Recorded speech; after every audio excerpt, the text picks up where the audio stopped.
Good afternoon. Good evening, ma'am. Good evening. Good evening.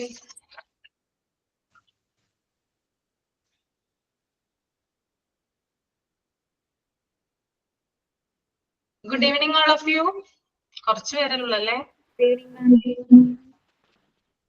Good evening, ma'am. Good evening.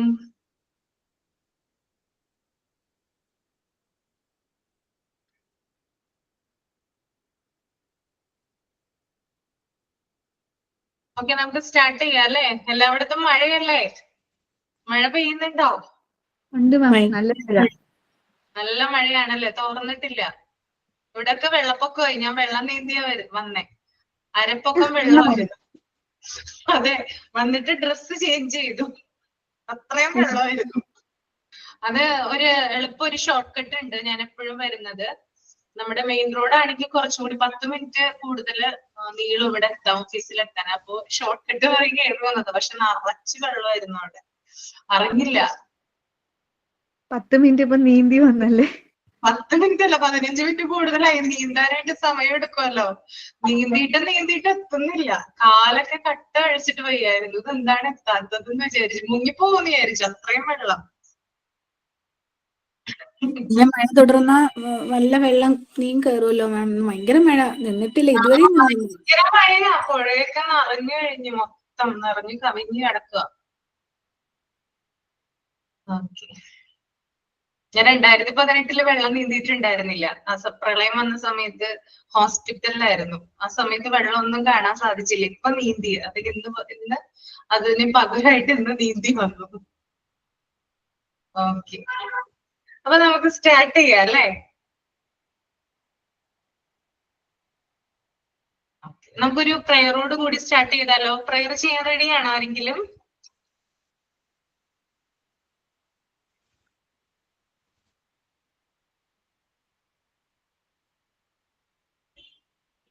Prayer Tamanna, prayer ചെയ്യാവോ? ചെയ്യാം ma'am, ചെയ്യാം. Good evening ma'am. Good evening my dear friends. Prayer. നന്മരൂപിയായ ദൈവമേ നിനക്കു വന്ദനം. നന്മരൂപിയായ ദൈവമേ നിനക്കു വന്ദനം.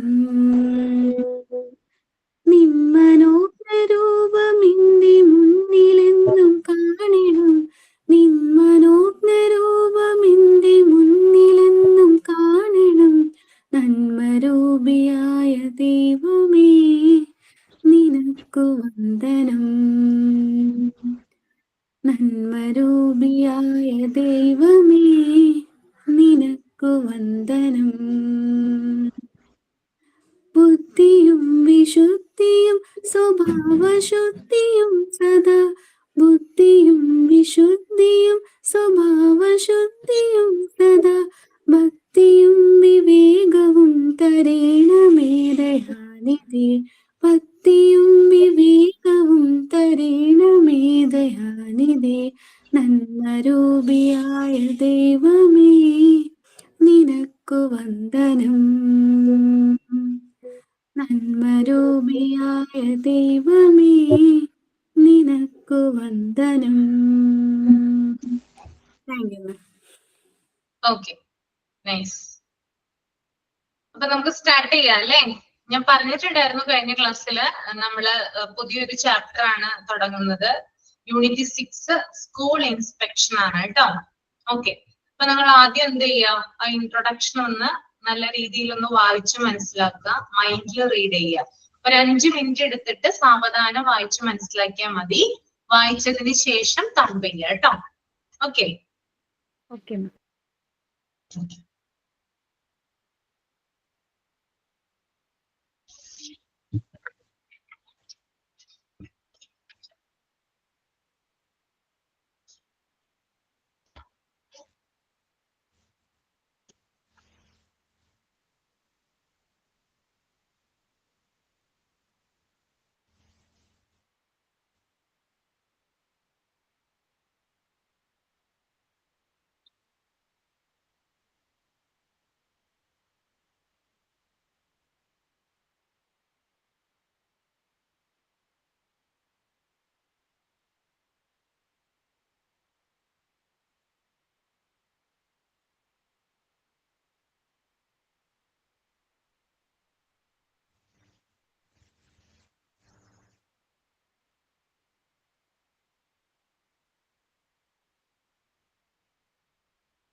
വായിച്ചു കഴിയുമ്പോ തമ്പ് ചെയ്യണം കേട്ടോ.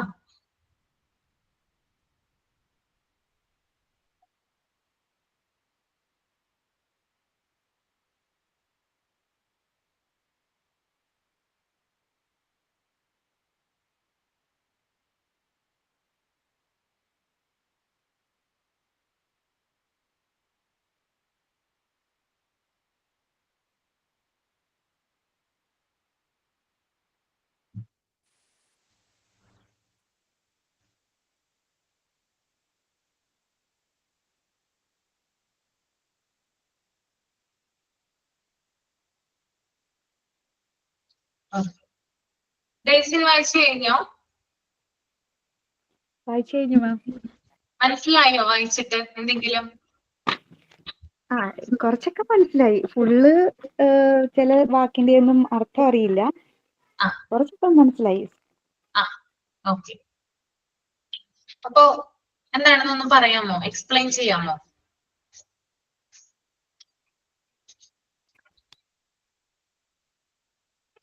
മാം സ്കൂൾ ഇൻസ്പെക്ഷനെ പറ്റിയിട്ടാണല്ലോ ഇൻട്രൊഡക്ഷൻ. അപ്പോ ഇവിടെ പറയുന്നത്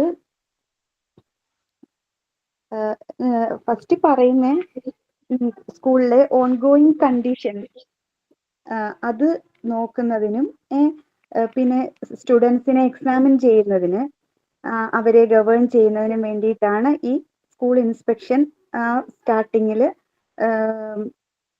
തുടങ്ങിയിട്ടുണ്ടായിരുന്ന സമയത്ത് സ്കൂൾ ഇൻസ്പെക്ഷൻ എന്ന് പറഞ്ഞാൽ ഈ രീതിയിലായിരുന്നു എന്നാണ് എനിക്ക് മനസ്സിലായത്. പക്ഷേ അങ്ങനെയാണ് വേണ്ടത് ഇൻസ്പെക്ഷൻ എന്ന് പറയുമ്പോൾ.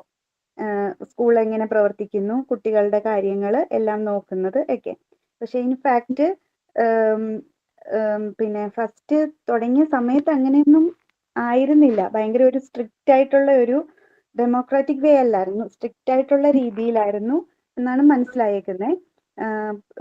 രണ്ട് ഇപ്പൊ ബ്രിട്ടന്റെയും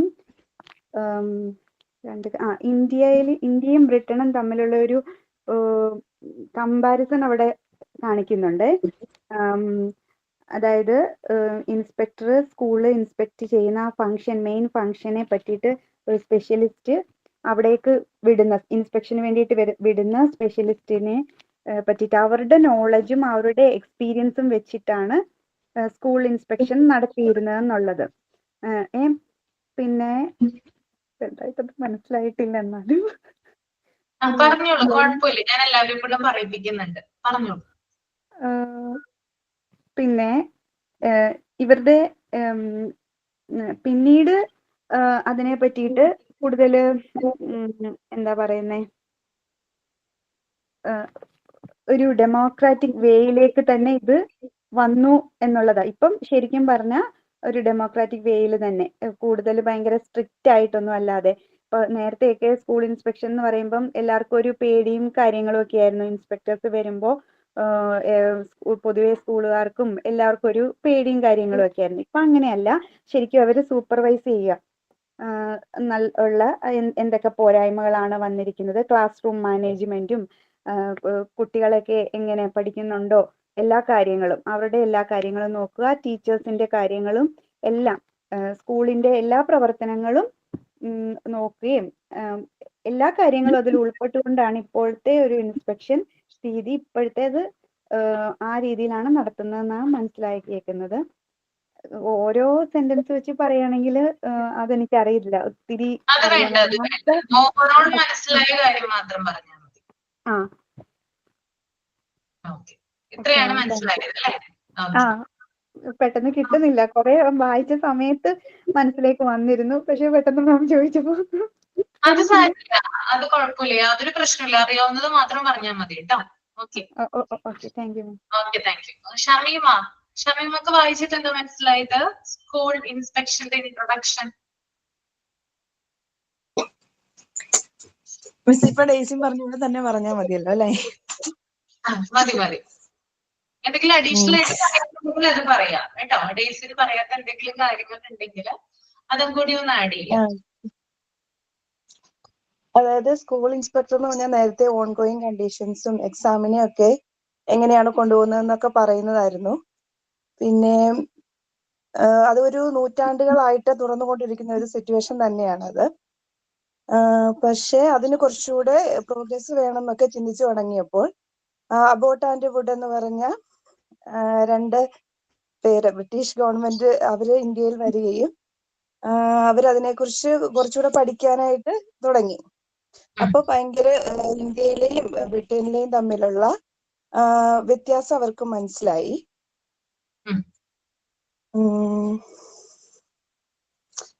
പക്ഷെ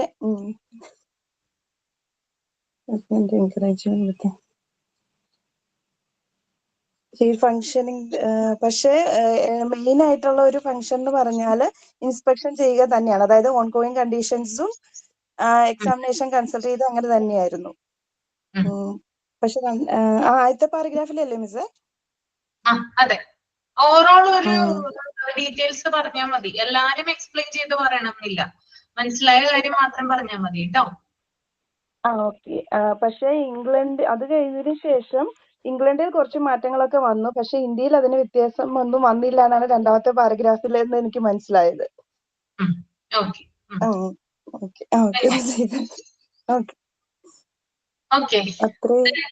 അത്രേ മനസ്സിലായുള്ളൂ. ഓക്കെ, തമന്നയ്ക്ക് എന്താ പറയാനുള്ളത്? മാം, ഞാനിത് മൊത്തം വായിച്ചപ്പം ആ ഗവൺമെന്റ് ബ്രിട്ടീഷ് ഗവൺമെന്റിന്റെ ഒന്ന് പോസ് ചെയ്യുക കേട്ടോ. ഇതിന്റെ മൊത്തത്തിൽ മനസ്സിലായെന്ന് വെച്ച് കഴിഞ്ഞാല് ഒരു സ്കൂളിന്റെ ഓവറോൾ പെർഫോമൻസ് മെഷർ ചെയ്യാനായിട്ട്, സ്കൂളിലെ മൊത്തത്തിലുള്ള പെർഫോമൻസ് എങ്ങനെയാണെന്ന് മെഷർ ചെയ്യാനാണ് ഒരു സ്കൂളിൽ നമ്മൾ പരിശോധന അല്ലെങ്കിൽ ഇൻസ്പെക്ഷൻ നടത്തുന്നത്. അപ്പൊ അവിടെ നിന്ന് പറയുമ്പോൾ നമ്മുടെ എഡ്യൂക്കേഷന്റെ ക്വാളിറ്റി മനസ്സിലാക്കാൻ പറ്റും.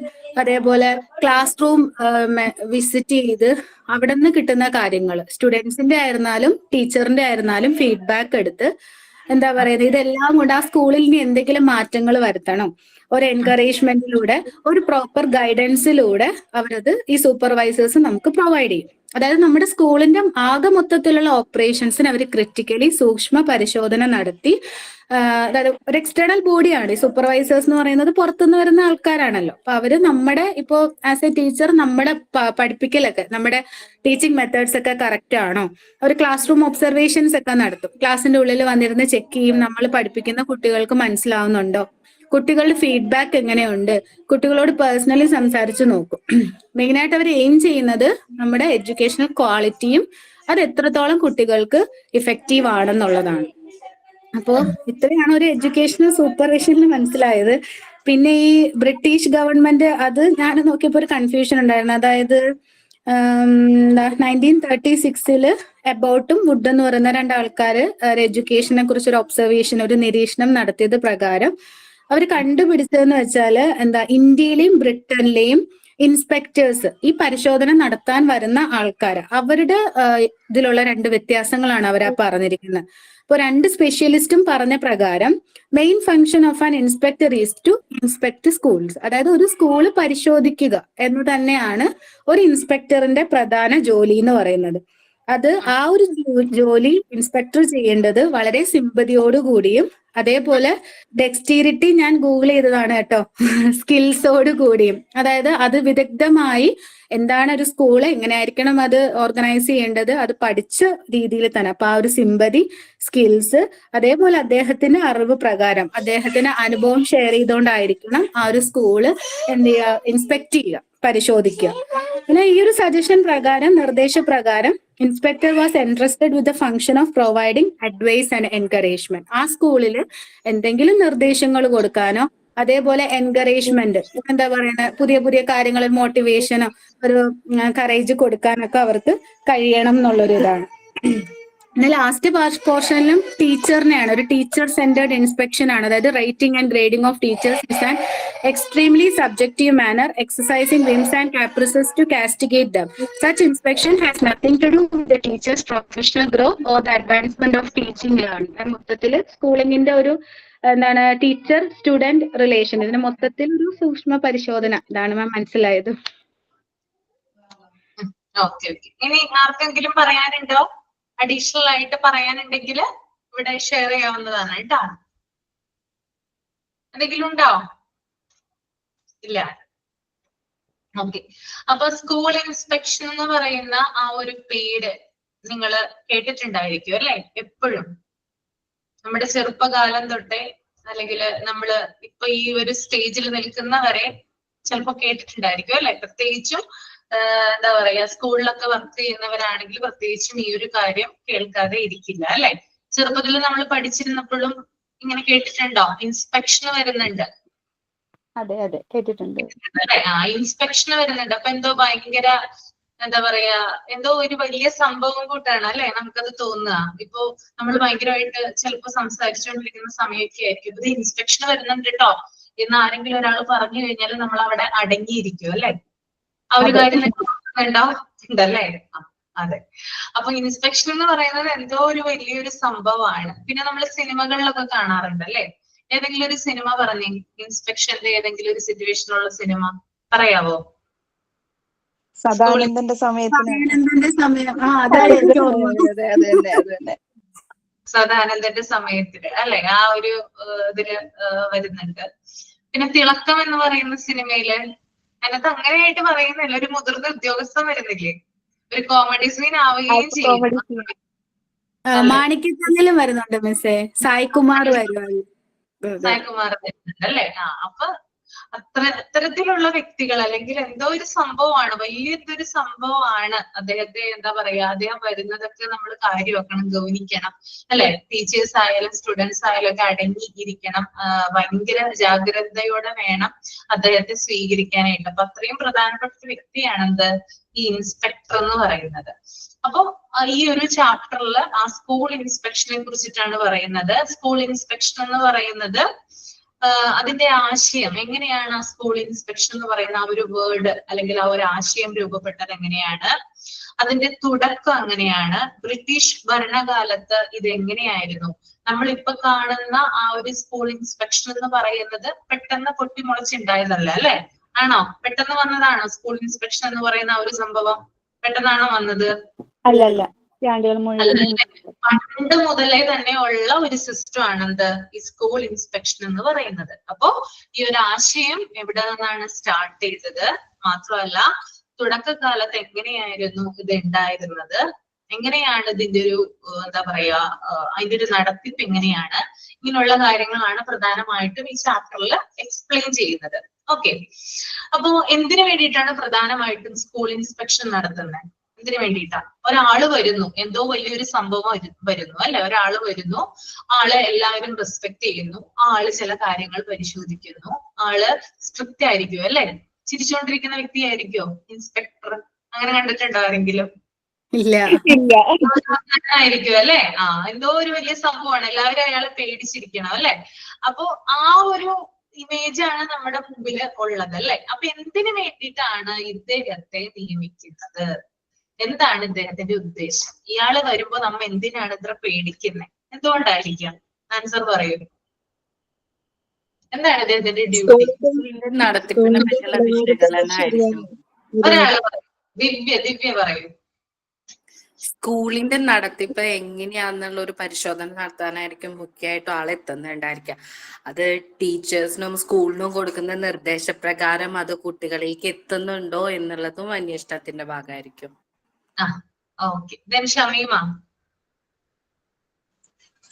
സ്കൂളിന്റെ പോസിറ്റീവ് നെഗറ്റീവ് ആയിട്ടുള്ള കാര്യങ്ങളൊക്കെ പെട്ടെന്ന് കണ്ടുപിടിക്കാനായിട്ട് പുറമേ നിന്നുള്ള ഒരാൾ വന്ന് പരിശോധിക്കുമ്പോൾ അതിന്റെ നിലവാരം അളക്കുന്നതിന് വേണ്ടിയിട്ടാണ് വരുന്നത്. അപ്പൊ അവർക്ക് നമ്മുടെ സ്കൂളിലുള്ള എല്ലാവർക്കും ഒരു പേടി തന്നെയായിരിക്കും. ഓക്കെ.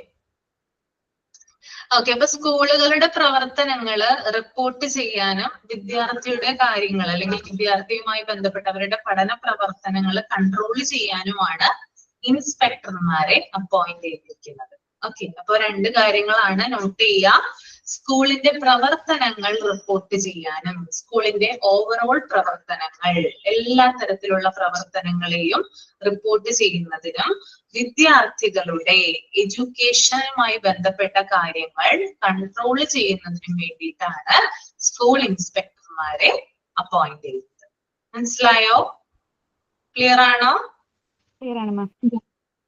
ഓക്കെ.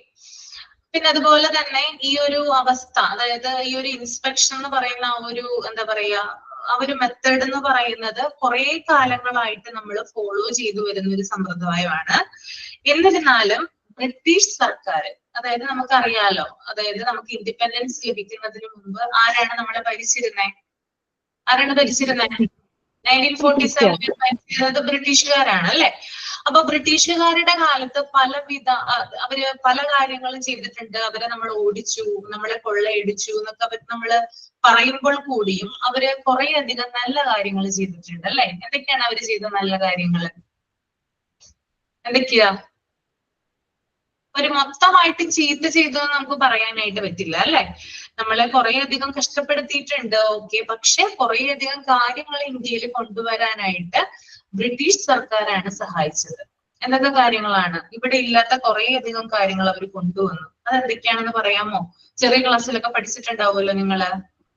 ട്രേഡ് അവര് ഇത് ചെയ്തിട്ടില്ല, അവിടെ നിന്ന് ഇങ്ങോട്ട് ഗുഡ്സ് ഇവിടത്തേക്ക്, അങ്ങനെയാണോ? അതാണോ? അതായത് ആദ്യമായിട്ട് ട്രെയിൻ സർവീസ് കൊണ്ടുവന്നു. ഓർമ്മയുണ്ടോ? പഠിച്ചിട്ടുണ്ടോ ചെറിയ ക്ലാസ്സില്? ട്രെയിൻ അല്ലെ. ട്രെയിൻ സർവീസ് കൊണ്ടുവന്നു. അതുപോലെ പോസ്റ്റൽ സർവീസ് കൊണ്ടുവന്നു. ടെലിഗ്രാഫിക് ആ ഒരു മെത്തേഡ് കൊണ്ടുവന്നു. അതുപോലെ തന്നെ ട്രേഡ് കൂടുതൽ, അതായത് കൂടുതൽ മറ്റു പല രാജ്യങ്ങളുമായിട്ട് ട്രേഡ് ഡെവലപ്മെന്റിന് വേണ്ടിയിട്ട് കുറേയധികം കാര്യങ്ങൾ ചെയ്തു. പിന്നെ അതുപോലെ തന്നെ കയറ്റുമതി, ഇറക്കുമതി, ഗുഡ്സ് ആൻഡ് സർവീസസ് അതൊക്കെ എക്സ്പോർട്ട് ചെയ്യുന്നതിനും അതിനുള്ള കാര്യങ്ങളൊക്കെ കൊണ്ടുവന്നു. പിന്നെ അങ്ങനെ ധാരാളം കാര്യങ്ങൾ, അതായത് ഇന്ത്യയുടെ ഓവറോൾ ഒരു എന്താ പറയാ കച്ചവടവുമായി ബന്ധപ്പെട്ട്, അല്ലെങ്കിൽ ഇന്ത്യയിലെ ട്രാൻസ്പോർട്ടേഷനുമായി ബന്ധപ്പെട്ടിട്ട്, പിന്നെ അതുപോലെ തന്നെ റോഡുകള്, പിന്നെ പല പല ഡാമുകള്, ഇങ്ങനെയുള്ള കാര്യങ്ങളൊക്കെ കൊണ്ടുവന്നത് ബ്രിട്ടീഷ് സർക്കാരാണ്. ഓക്കെ. അപ്പോ ആ ഒരു സമയത്ത് ഇതൊക്കെ അവര് ചെയ്യുമ്പോഴും അവരുടെ മനസ്സിലുണ്ടായിരുന്ന, അതായത് അവർക്കൊരു നിർബന്ധം ഉണ്ടായിരുന്നു. അവര് ഭരിക്കുന്ന സമയത്ത് അവരുടെ ഭരണമാണ് അല്ലെ, അവരുടെ അഡ്മിനിസ്ട്രേഷനും കാര്യങ്ങളുമാണ് നടക്കുന്നത്. അപ്പോ ആ സമയത്ത് ഇവിടെ ഉണ്ടായിരുന്നതെന്ന് വെച്ചാൽ റീജിയണൽ ലാംഗ്വേജ് ആയിരുന്നു കുട്ടികൾ കൂടുതലും പഠിച്ചിരുന്നത്. അതായത് പണ്ടത്തെ രീതിയിൽ, അതായത് സ്കൂളുകൾ ഉണ്ടായിരുന്നെങ്കിൽ പോലും ഗുരുകുല സമ്പ്രദായം പോലുള്ള കാര്യങ്ങൾ ഉണ്ടായിരുന്നു. അതും മാതൃഭാഷയാണ് കൂടുതൽ പഠിച്ചിരുന്നത്. ഇംഗ്ലീഷ് എന്ന് പറയുന്ന ഒരു കാര്യം ഉപയോഗിച്ചിട്ടുണ്ടായിരുന്നില്ല. ബ്രിട്ടീഷ് സർക്കാരിന്റെ നേതൃത്വത്തിലാണ് ഇംഗ്ലീഷ് ലാംഗ്വേജ് പഠിക്കുന്നതിനും, അതായത് അതായത് പുറത്തേക്കൊക്കെ പോവുകയാണെങ്കിൽ, വിദേശ രാജ്യങ്ങളിലൊക്കെ പോവുകയാണെങ്കിൽ ഇംഗ്ലീഷ് കൈകാര്യം ചെയ്യാനാവാതെ ആർക്കും ഒരു ജീവിക്കാനായിട്ട് പറ്റില്ല എന്നൊരു സ്ഥിതി അവരെ മുമ്പോട്ട് വെക്കുകയും ഇംഗ്ലീഷ് ലാംഗ്വേജിന് കൂടുതൽ പ്രാധാന്യം കൊടുക്കുകയും ചെയ്തു. ഇംഗ്ലീഷ് ലാംഗ്വേജിന് അവർ പ്രാധാന്യം കൊടുക്കുന്നതിലും ഉപരിയായിട്ട് എഡ്യൂക്കേഷണൽ സിസ്റ്റത്തിൽ അവർ പലവിധ മാറ്റങ്ങൾ വരുത്താനായിട്ട് തുടങ്ങി. ഈ മാറ്റങ്ങൾ വരുത്തുമെന്ന് പറഞ്ഞാൽ ആദ്യമേ ഇവർ ചെയ്തൊരു കാര്യം എന്ന് പറഞ്ഞാൽ ഇംഗ്ലീഷിനെ കൂടുതൽ പ്രൊമോട്ട് ചെയ്തു. ഓക്കെ, ഇംഗ്ലീഷിനെ കൂടുതൽ പ്രൊമോട്ട് ചെയ്യുവാണ് ചെയ്യുന്നത് അല്ലെ. ഗുഡ് ഈവനിങ് അല്ലെ. നമ്മൾ ഇപ്പോൾ ഉപയോഗിക്കുന്ന ഇംഗ്ലീഷ് ഏതാണ്? അമേരിക്കൻ ഇംഗ്ലീഷ് ആണോ ബ്രിട്ടീഷ് ഇംഗ്ലീഷ് ആണോ നമ്മൾ ഉപയോഗിക്കുന്നത്? ഏത് ഇംഗ്ലീഷാണ്? ഇംഗ്ലീഷ് അല്ലെ. അത് അവരുടെ ഒരു മേധാവിത്വമാണ്. അതായത് അവരുടെ ആ ലാംഗ്വേജ് നമ്മളിവിടെ പഠിക്കണമെന്നും ഇവിടെയുള്ള ഓരോ സ്റ്റുഡൻസ്, ഇവിടെ വളർന്നു വരുന്ന ഓരോ കുട്ടികൾ അത് പഠിച്ച് അത് നല്ല രീതിയിൽ സ്വായത്തമാക്കണമെന്ന് അവർക്കൊരു വാശിയുണ്ടായിരുന്നു. അതിനു വേണ്ടിയിട്ടാണ് അവർ എന്ത് ചെയ്തിരുന്നത്? ഈ ഇംഗ്ലീഷ് ലാംഗ്വേജിനെ പ്രൊമോട്ട് ചെയ്തിരുന്നത്. മാത്രമല്ല, ഈ നമ്മള് ശിപ്പായി ലഹള എന്നൊക്കെ കേട്ടിട്ടില്ലേ? അതിൽ നിന്ന് തെരഞ്ഞെടുക്കുന്ന, അതായത് ആദ്യത്തെ നമ്മുടെ വാർ ഇൻഡിപെൻഡൻസ്, അതിൽ നിന്ന് തെരഞ്ഞെടുക്കുന്ന പട്ടാളക്കാരെന്ന് പറയുന്നത് അതിനകത്ത് ഇംഗ്ലീഷ് ലാംഗ്വേജില് ഫ്ലുവന്റ് ആയിട്ടുള്ള ആളുകളെയാണ് അവരതിനകത്ത് തെരഞ്ഞെടുക്കുക. അവർക്ക് വേണ്ടി പ്രത്യേകം പരിശീലനവും കാര്യങ്ങളും ഒക്കെ കൊടുത്തിട്ടുണ്ടായിരുന്നു അവര്. അപ്പോ ആ ഒരു നിർബന്ധം അവർക്ക് ഉണ്ടായത് കൊണ്ട് തന്നെ എഡ്യൂക്കേഷണൽ സിസ്റ്റത്തില് കുറച്ചുകൂടി ഡെവലപ്മെന്റ് വരുത്താനായിട്ട് ഇവര് ശ്രമിക്കുകയാണ് ഉണ്ടായത്. അതിന് മുന്നോടിയായിട്ട് ഇംഗ്ലീഷ് ലാംഗ്വേജിന് കൂടുതൽ ഇമ്പോർട്ടൻസ് ഇവര് കൊടുത്തു. ഓക്കെ. അപ്പോ എഡ്യൂക്കേഷൻ സിസ്റ്റത്തിന് മാറ്റങ്ങൾ വരുത്തുന്നതിന്റെ ഭാഗമായിട്ട് ഈ ഒരു ബ്രിട്ടീഷ് സർക്കാർ ഇതിനകത്ത് ഈ ഒരു പലവിധ ചേഞ്ചസും എഡ്യൂക്കേഷൻ സിസ്റ്റത്തിൽ വരുത്താനായിട്ട് തുടങ്ങി. അപ്പൊ അതെങ്ങനെയാണ്, അതിന്റെ ചരിത്രം എന്താണെന്നാണ് ഞാൻ ഇനി പറയാനായിട്ട് പോകുന്നത്. 1936 അബോട്ട് ആൻഡ് വുഡ് എന്നീ വിദഗ്ധരുടെ അഭിപ്രായം അനുസരിച്ച് ഇന്ത്യയിലെ സ്കൂൾ ഇൻസ്പെക്ഷൻ ബ്രിട്ടനിൽ നിന്നും വ്യത്യസ്തമായിരുന്നു എന്ന് പറയുന്നു. ഓക്കെ. അതായത് അബോട്ട് ആൻഡ് വുഡ് എന്ന് പറയുന്നത് രണ്ട് വ്യക്തികളാണ് കേട്ടോ. ഓക്കെ, രണ്ട് തിയറിസ്റ്റ് ആണ് അവര് രണ്ടുപേരും ചേർന്ന് തയ്യാറാക്കിയ ഒരു റിപ്പോർട്ട് ഉണ്ട്. ആ റിപ്പോർട്ട് പുറത്തിറങ്ങിയത് 1936 1936 1936 ആ റിപ്പോർട്ട് പ്രകാരം ആ റിപ്പോർട്ടിൽ പറയുന്നത്, അതായത് അവർ ആ സ്കൂൾ ഇൻസ്പെക്ഷനുമായി ബന്ധപ്പെട്ട കാര്യങ്ങൾ ഒബ്സർവ് ചെയ്തിട്ടാണ് റിപ്പോർട്ട് തയ്യാറാക്കിയത്. അതിനകത്ത് പറയുന്ന കാര്യം, ഇന്ത്യയിലെ സ്കൂൾ ഇൻസ്പെക്ഷൻ എന്ന് പറയുന്നത് ബ്രിട്ടനിൽ നിന്ന് വ്യത്യസ്തമാണ്. ഓക്കെ, മനസ്സിലായോ? എന്തിൽ നിന്ന് വ്യത്യസ്തമാണെന്നാണ് പറയുന്നത്? ബ്രിട്ടനിൽ നിന്ന് വ്യത്യസ്തമാണെന്നാണ് കേട്ടോ പറയുന്നത്. ഓക്കെ, അപ്പൊ നമുക്ക് നോക്കാം. അവരെ കുറിച്ചൊന്ന് നിങ്ങൾ എഴുതിക്കോളൂ കേട്ടോ. അബോട്ട് ആൻഡ് വുഡ് ഞാൻ പറഞ്ഞുതരാം.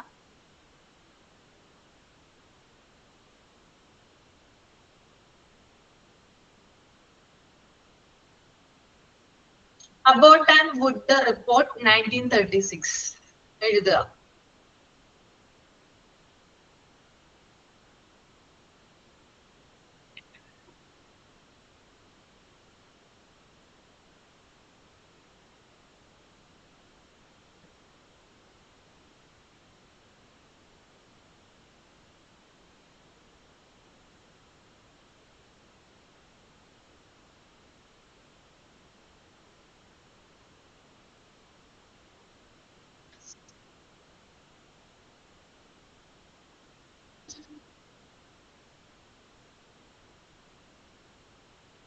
The Abbott and Wood Report 1936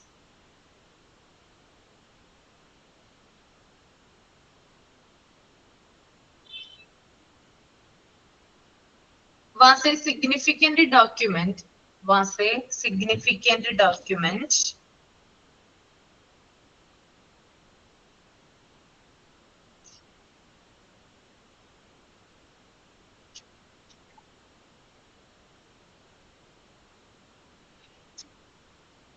in British colonial India,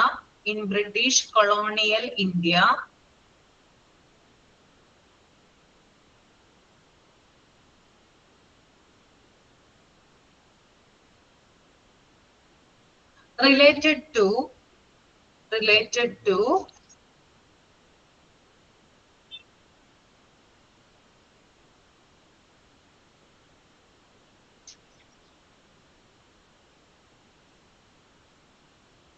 educational administration and inspection.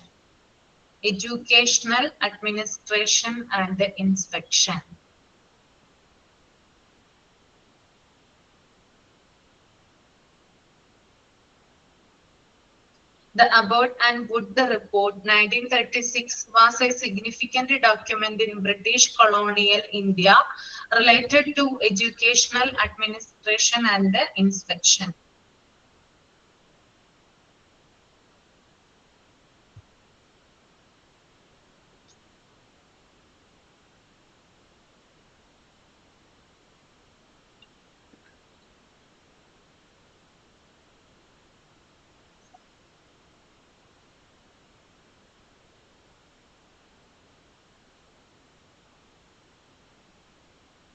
എഴുതിയോ? യെസ് മാം, എഴുതി. ഓക്കെ.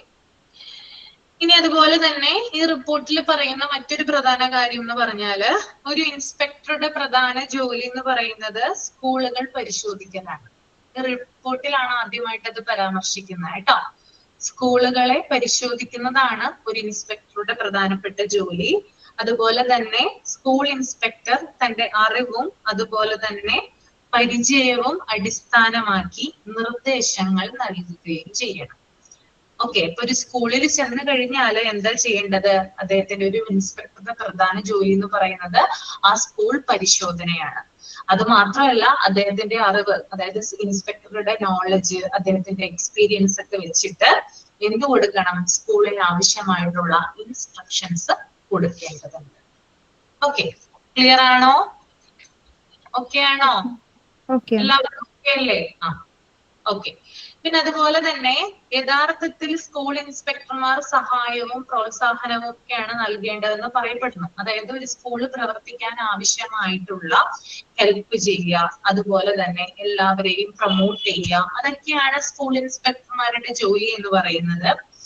എങ്കിലും ഇപ്പോഴും ചില പഴയ രീതികൾ എന്തിൽ പിന്തുടർന്ന് പോരുന്നുണ്ട്, സ്കൂൾ ഇൻസ്പെക്ഷനിൽ പിന്തുടർന്ന് പോരുന്നുണ്ട്. അതായത് എല്ലാ സ്കൂൾ ഇൻസ്പെക്ടർമാരും വേണ്ട രീതിയിലുള്ള സഹായങ്ങളോ അല്ലെങ്കിൽ എന്താ പറയുക പ്രോത്സാഹനവും ഒന്നും തന്നെ കൊടുക്കുന്നില്ല. പലരും എന്താ പറയാ ഭയങ്കരമായിട്ടുള്ള കാർക്കശ്യമുള്ളവരായിട്ടാണ് ഇപ്പോഴും എന്താ പറയാ ഫോളോ ചെയ്യുന്നത്. അതായത് ഒരാളെ നമ്മൾക്ക് സ്കൂൾ ഇൻസ്പെക്ടർ എന്ന് പറയുന്ന ഒരാളെ നമ്മൾ കാണുമ്പോൾ അയാളോട് പേടിയാണ് തോന്നുക. എന്തുകൊണ്ടായിരിക്കും പേടി തോന്നുന്നേ? വളരെ ഫ്രണ്ട്ലി ആയിട്ട് ഒരാൾ നമ്മളോട് പെരുമാറി കഴിഞ്ഞാൽ അയാളോട് നമുക്ക് പേടി തോന്നോ? ഇല്ല. അപ്പോ ഇപ്പോഴും പണ്ടത്തെ രീതികൾ തന്നെയാണ് ഇപ്പോഴത്തെ സിസ്റ്റത്തിലും പിന്തുടർന്ന് പോരുന്നത്. സ്കൂൾ ഇൻസ്പെക്ടർ എന്ന് പറയുന്നത് വലിയ എന്തൊരു സംഭവമാണ്, അദ്ദേഹം നമ്മളെ പിടിച്ചു തിന്നും എന്നുള്ളൊരു ധാരണയാണ് എല്ലാ സ്കൂളുകൾക്കും ഉള്ളത്. അപ്പൊ അത് ശരിക്കും പറഞ്ഞാൽ മാറ്റേണ്ടതുണ്ട്. അതായത് ആ ഒരു ഹെൽപ്പിംഗ് ആറ്റിറ്റ്യൂഡും അതുപോലെ തന്നെ എല്ലാവരെയും പ്രോത്സാഹിപ്പിക്കാനുള്ള ഒരു മനസ്സും ഉണ്ടെങ്കിൽ സ്കൂൾ ഇൻസ്പെക്ടർ എന്ന് പറയുന്നത് എല്ലാവരുടെയും ഇടയിൽ നിന്നുകൊണ്ട് പ്രവർത്തിക്കുന്ന ഒരാളായി തീരും. പക്ഷെ അത് നമുക്ക് എല്ലായിടത്തും ഇപ്പോഴും കാണാൻ കഴിയില്ല എന്നാണ് ഈ ഒരു പാരഗ്രാഫിൽ പറയുന്നത് കേട്ടോ. ഓക്കെ, ക്ലിയർ അല്ലേ? എന്തെങ്കിലും ഡൗട്ട് ഉണ്ടെങ്കിൽ ചോദിച്ചോളൂ കേട്ടോ. ഓക്കെ ആണ്.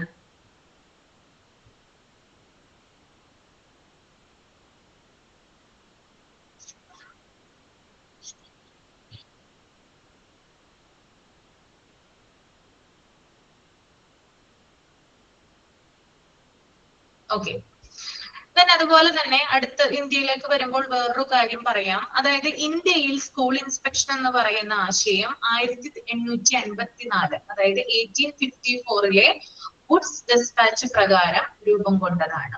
അതായത് ബ്രിട്ടീഷുകാരുടെ സ്വാധീനം ഈ ഒരു സ്കൂൾ ഇൻസ്പെക്ഷൻ എന്ന് പറയുന്ന ആ ഒരു ഇതിൽ ഉണ്ടെങ്കിലും ആ ഒരു മെത്തേഡിൽ ഉണ്ടെങ്കിലും അവരാണ് ഇത് കൊണ്ടുവന്നതെങ്കിൽ കൂടിയും ഇന്ത്യയിൽ സ്കൂൾ ഇൻസ്പെക്ഷൻ എന്ന് പറയുന്ന ആശയം കൂടുതലായിട്ട് ഫേമസ് ആയത് വുഡ്സ് ഡിസ്പാച്ച് എന്ന് പറയുന്ന ആ ഒരു കാര്യം പ്രിപ്പയർ ചെയ്തതിലൂടെയാണ്. വുഡ്സ് ഡിസ്പാച്ച് കേട്ടിട്ടുണ്ടോ നിങ്ങള്? ചെറിയ ക്ലാസ്സിൽ കേട്ടിട്ടില്ലേ? വുഡ്സ് ഡിസ്പാച്ച് 1854 പഠിക്കാനുണ്ടല്ലോ ചെറിയ ക്ലാസ്സില്. മറന്നുപോയി. വുഡ്സ് ഡിസ്പാച്ച് എന്ന് പറയുന്ന എന്താ പറയാ ഒരു ഇത് മൂലമാണ്, ഒരു എഡ്യൂക്കേഷണൽ പോളിസി മൂലമാണ് സ്കൂൾ ഇൻസ്പെക്ഷൻ എന്ന് പറയുന്ന ആശയം ഇന്ത്യയിൽ കൂടുതലായിട്ട് ഫേമസ് ആയത് കേട്ടോ. 1854 വുഡ്സ് ഡിസ്പാച്ച് പ്രിപ്പയർ ചെയ്തത്.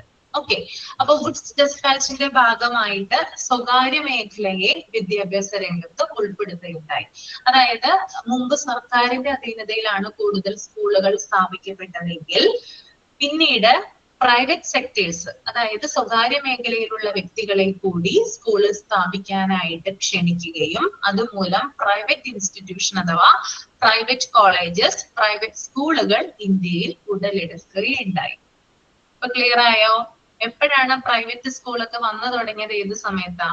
1854 ആഫ്റ്റർ ആണ്. അതായത് 1854 ശേഷമാണ് സർക്കാരിന്റെ ഉടമസ്ഥതയിൽ നിന്നും കുറേയധികം, അതിപ്പോ ഹോസ്പിറ്റൽ ആയിക്കോട്ടെ മറ്റു പല മേഖലകളായിക്കോട്ടെ സ്വകാര്യ മേഖലയെ കൂടി ഉൾപ്പെടുത്തി. അതായത് ഗവൺമെന്റിന് ഒരിക്കലും ഒറ്റയ്ക്ക് എല്ലാ കാര്യങ്ങളും ചെയ്യാനായിട്ട് പറ്റില്ല.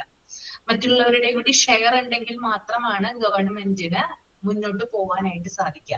അപ്പോ ആ ഒരു അതായത് ഗവൺമെന്റ് കൂടുതൽ കാര്യങ്ങൾ ചെയ്യുവാണെങ്കിൽ ഗവൺമെന്റിന്റെ കയ്യിൽ പണം വേണം അല്ലെ? അപ്പൊ ഈ പണം എന്ന് പറയുന്നത് Magna Carta of English education in India, അത് കേട്ടിട്ടുണ്ടോ? Magna Carta. അതായത് എല്ലാ കാര്യങ്ങളും ഗവൺമെന്റ് തന്നെ ചെയ്യുവാണെങ്കിൽ ഗവൺമെന്റിന്റെ കയ്യിൽ അത്രയധികം പണം ഉണ്ടായിരിക്കണം അല്ലെ? പണമില്ലാത്ത ഒരവസ്ഥ വരുമ്പോൾ സ്കൂളുകൾ രൂപീകരിക്കുന്നതും അല്ലെങ്കിൽ സ്കൂളുകൾ സ്ഥാപിക്കുന്നതുമായിട്ടുള്ള പ്രശ്നങ്ങൾ വളരെയധികം കോംപ്ലിക്കേറ്റഡ് ആവും.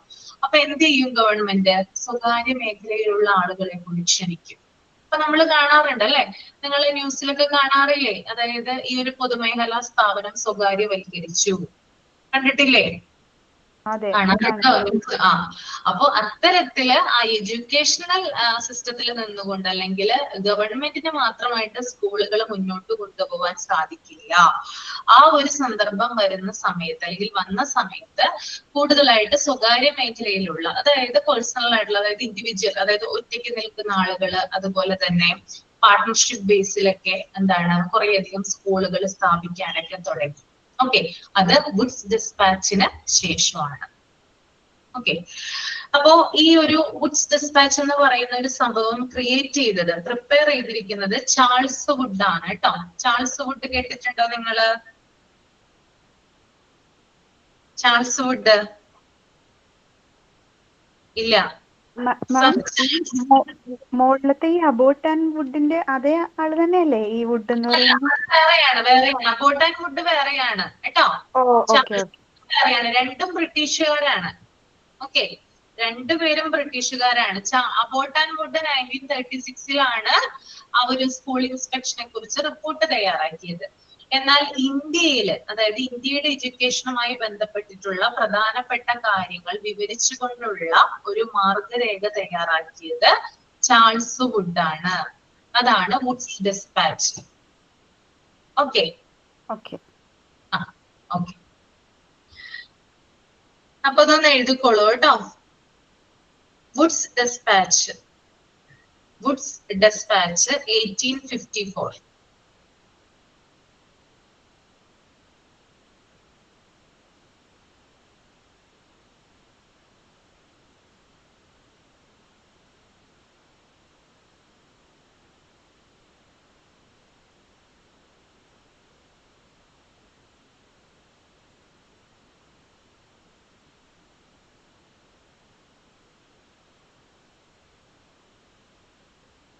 Wood's Dispatch 1854, also known as the Magna Carta of English Education in India. Also known as the Magna Carta of Magna Carta, MAGNA-CARTA, Magna Carta of English Education in India. Of English Education in India.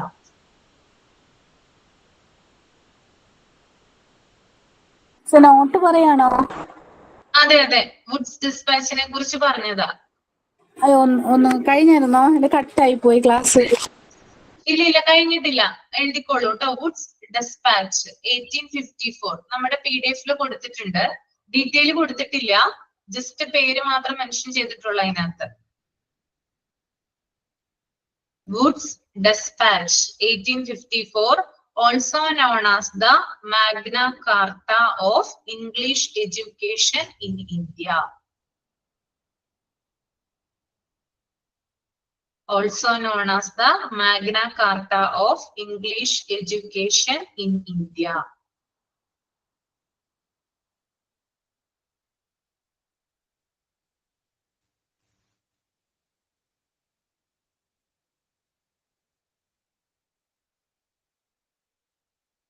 ഇനി അടുത്ത point എഴുതാ. Prepared by Charles Wood. Charles, CHARLES, Charles would.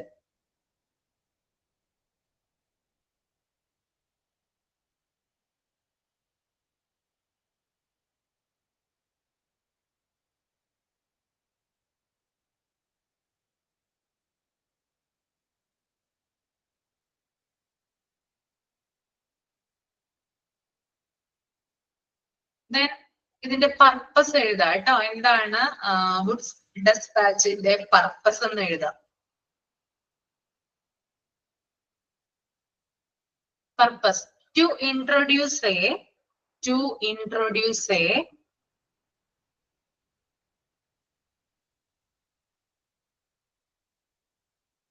comprehensive system of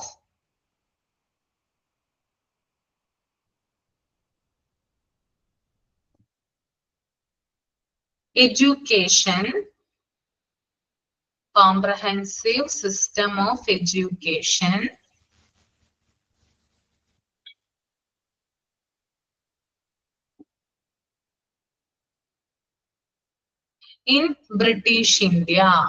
in British India.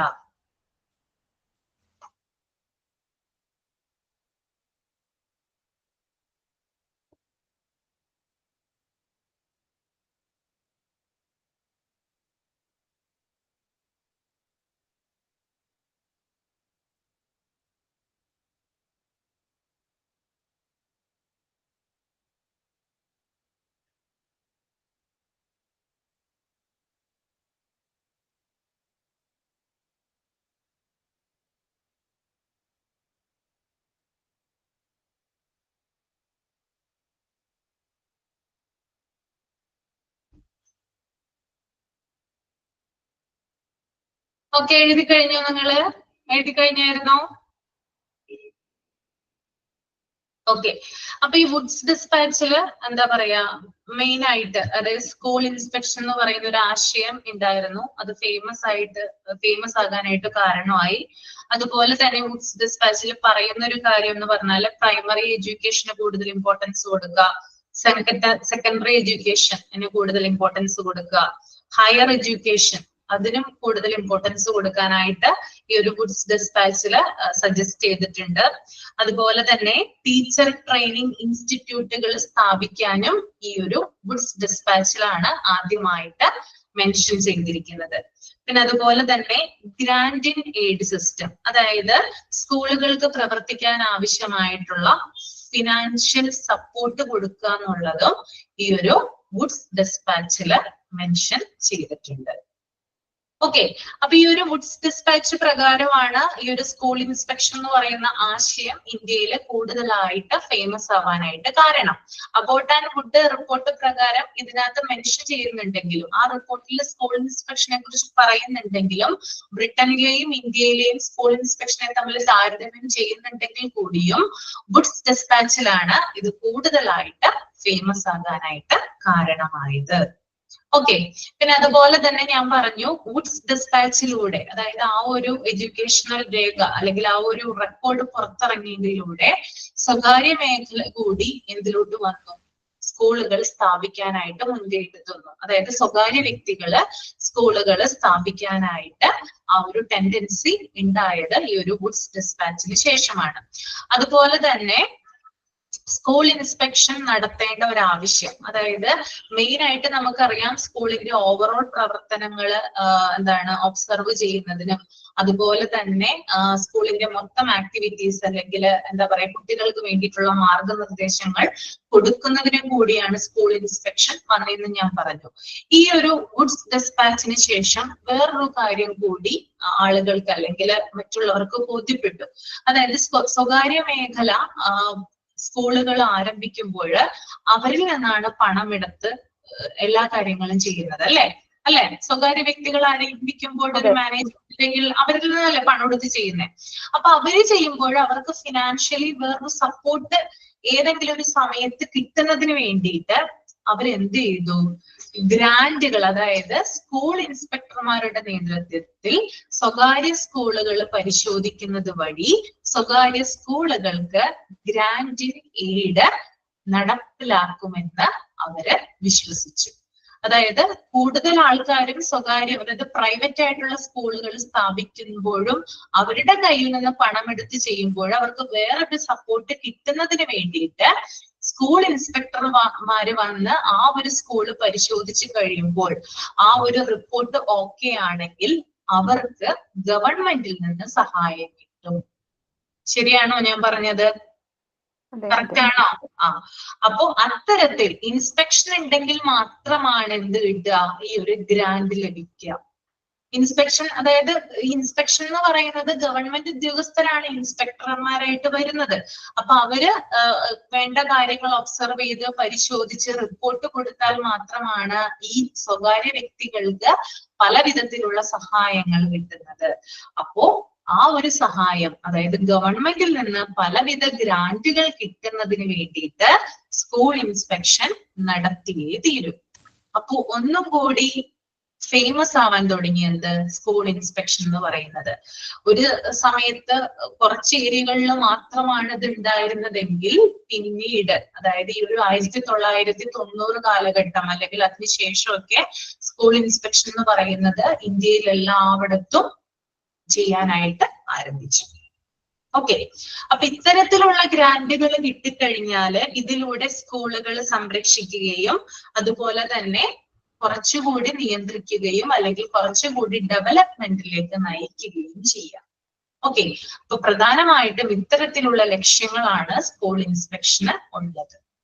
Okay, അപ്പൊ ഒന്നെന്ന് പറയുന്നത് ചുരുക്കി പറയാം, സ്കൂളിന്റെ overall പ്രവർത്തനങ്ങള് നോക്കി നടത്തുന്നതിന് വേണ്ടിയിട്ട് അല്ലെങ്കിൽ ഓവറോൾ പ്രവർത്തനങ്ങള് കൺട്രോൾ ചെയ്യുന്നതിന് വേണ്ടിയിട്ട്, പിന്നെ സ്റ്റുഡൻസിന്റെ എഡ്യൂക്കേഷനുമായി ബന്ധപ്പെട്ട കാര്യങ്ങൾക്ക് സൂപ്പർവിഷൻ കൊടുക്കുന്നതിന് വേണ്ടിയിട്ട്. ഓക്കെ. അതുപോലെ തന്നെ സ്കൂളിൽ പ്രവർത്തിക്കുന്നതിന് ആവശ്യമായിട്ടുള്ള ഫണ്ട് റൈസ് ചെയ്യുന്നതിന് വേണ്ടിയിട്ട്, ഇതിനൊക്കെ വേണ്ടിയിട്ടാണ് പ്രധാനമായിട്ടും സ്കൂൾ ഇൻസ്പെക്ഷൻ നടത്തുന്നത്. ഓക്കെ, ക്ലിയർ അല്ലേ? ഓക്കെ. അപ്പൊ ഇത്രയുമാണ് ഈ ഒരു ഇൻട്രൊഡക്ഷനിൽ പറയുന്നത് കേട്ടോ.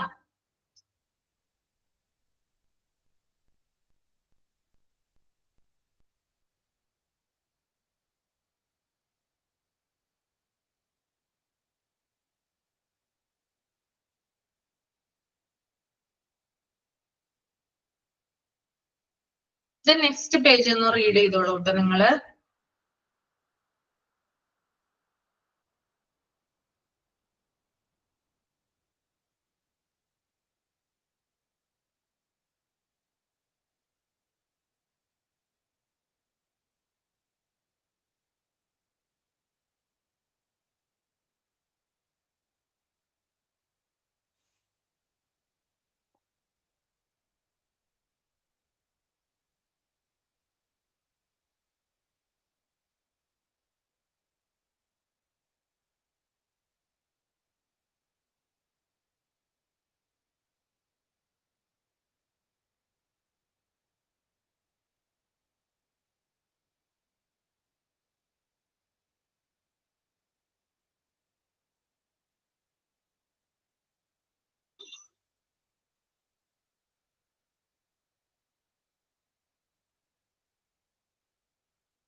വായിച്ചു കഴിഞ്ഞെങ്കിൽ തമ്പ് ചെയ്യാം കേട്ടോ.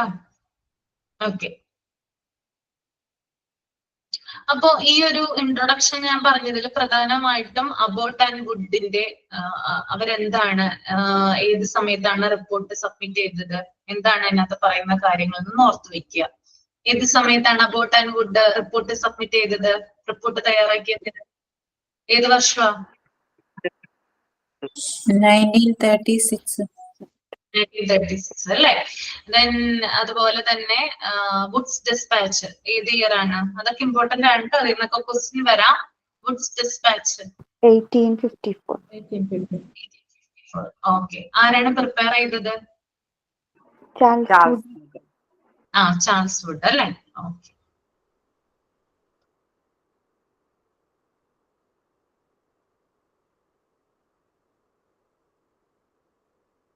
Then meaning of a school inspection. ആരാണ് ഒരാള് റീഡ് ചെയ്തിട്ടൊന്ന് എക്സ്പ്ലെയിൻ ചെയ്യാമോ? Praseetha Vinod.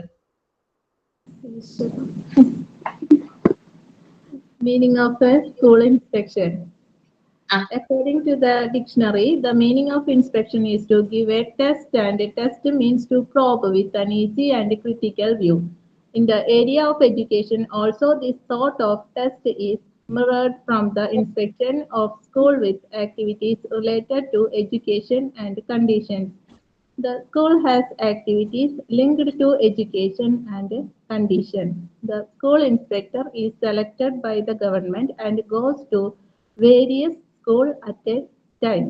There he tests some classes, laboratories, and playgrounds. Besides, he receives some other information by asking questions from principal or headmaster and teachers, and by doing inspection of registers regarding office financial matters with view of critical gratitude. The information received in this way and on the basis of self-observation, inspector prepares his report and produces the report before his high officials. This report comes in the hands of various officers, and each officer gives his remarks on it and passes it to the next one.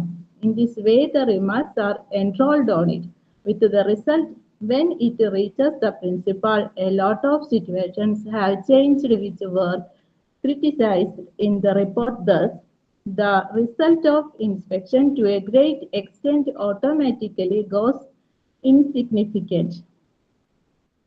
ഇൻസ്പെക്ഷനെ കുറിച്ച് എനിക്ക് ഓർമ്മ വന്നത് എന്റെ ക്ലാസ്സിൽ വന്ന ഒരു ഇൻസ്പെക്ടറെ പറ്റിയിട്ടാണ്. ആദ്യം തന്നെ ഇൻസ്പെക്ഷൻ വരണമെന്ന് പറഞ്ഞപ്പോ ടീച്ചേഴ്സ് ഒക്കെ ഇങ്ങനെ പേടിച്ച് പഠിപ്പിച്ച കാര്യങ്ങളൊക്കെ ഓർത്തു വെക്കണം എന്നൊക്കെ പറഞ്ഞു. അപ്പോ ഫസ്റ്റ് തന്നെ ഇരിക്കുന്ന കുട്ടിയായിരുന്നു ഞാന്. അപ്പൊ അന്ന് ആ ഇൻസ്പെക്ടർ നേരെ എന്റെ മുന്നിൽ വന്നു. ഞാൻ പേടിച്ച് വരച്ചാണ് ഇരുന്നിരുന്നത്. അപ്പോ എന്റെ വിചാരം എന്തോ എന്നെ പേടിപ്പെടുത്തണ ആളാണെന്നാണ്. അപ്പോ എന്റെ അടുത്ത് ഒരു 5 രൂപ കാണിച്ചിട്ട് ചോദിച്ചു, ഇതെന്താണെന്നൊന്ന് പറയോ? എന്റെ ശ്വാസം നേരെ വീണ. അത് 5 രൂപയാണെന്ന് എനിക്കറിയായിരുന്നു. 5ന്റെ ഒരു കോയിൻ ആയിരുന്നു. അപ്പൊ ഞാൻ അത് 5 rupees ആന്ന് പറഞ്ഞു. ഇത് മിസ് എടുത്ത് തുടങ്ങിയപ്പോ തന്നെ എന്റെ മനസ്സിൽ വന്ന ചിത്രം അതാണ്. ഈ ഇൻസ്പെക്ഷൻ നടക്കുന്നത് സ്കൂളിന്റെ കാര്യങ്ങളൊക്കെ എന്തൊക്കെയാണെന്ന്, അവിടെ ഉള്ള ക്വാളിറ്റീസ്, അത് അദ്ദേഹത്തിന്റെ ഒബ്സർവേഷനിൽ അദ്ദേഹം നിരീക്ഷിച്ചിട്ട് ആ സ്കൂളില് എന്തെല്ലാം ഗുണങ്ങളുണ്ട്, ഇപ്പൊ ലബോറട്ടറീസും ക്ലാസ്സസും ഒക്കെ നല്ല ഗുഡ് ക്വാളിറ്റീസിലാണോ നടക്കണതെന്ന് വിലയിരുത്തും. അതുപോലെ ടീച്ചേഴ്സിന്റെ എഡ്യൂക്കേഷൻ, കുട്ടികൾക്ക് കൊടുക്കുന്നതെല്ലാം നല്ല രീതിയിലാണോ, അത് കുട്ടികളോട് ചോദിച്ചാലാണ് അവർക്ക് അറിയാൻ പറ്റുക. അങ്ങനെയുള്ള കാര്യങ്ങളൊക്കെ ഇൻസ്പെക്ടർ വന്ന് വിലയിരുത്തും. അത് നമ്മളെ സംബന്ധിച്ച് നമ്മളൊരു കുട്ടിയായിരിക്കുമ്പോൾ ഏറ്റവും കിട്ടുന്ന നല്ലൊരു കാര്യമാണത്. കാരണം ആ ഇൻസ്പെക്ഷൻ ഉള്ളത് കൊണ്ടാണ് സ്കൂളുകൾ ഉയർന്നു വരുന്നത്. എന്താന്ന് വെച്ചാൽ ഓരോ സ്കൂളും ഡിഫറെന്റ് ആയിട്ടാണ് പോകുന്നത്. അതിപ്പോ കോമ്പറ്റീഷൻ ഫീൽഡായി മാറിയിട്ടുണ്ട്. ഒരു സ്കൂളിൽ കിട്ടുന്ന ഫെസിലിറ്റി ആയിരിക്കില്ല വേറൊരു സ്കൂളില്. എന്നാലാണ് കുട്ടികൾ കൂടുതലായിട്ട് അങ്ങോട്ടേക്ക് വരാം. പിന്നെ ഇത് ഇൻസ്പെക്ഷൻ എന്ന് പറഞ്ഞാൽ തന്നെ അതൊരു ടെസ്റ്റ്, അത് നമുക്ക് തരുന്ന ഒരു ടെസ്റ്റ് ആയിട്ടാണ് അതിൽ മീൻ ചെയ്യണത്. പിന്നെ ഓരോ ആക്ടിവിറ്റീസും അദ്ദേഹത്തിന്റെ വ്യൂവിൽ തന്നെയാണ് വിലയിരുത്തുക. ആ വിലയിരുത്തലിന്റെ അടിസ്ഥാനത്തിലാണ് സ്കൂളിന് കിട്ടുന്ന ആ ഒരു എന്താ പറയാ പോയി മിസ് ന്യൂസ് പറഞ്ഞു.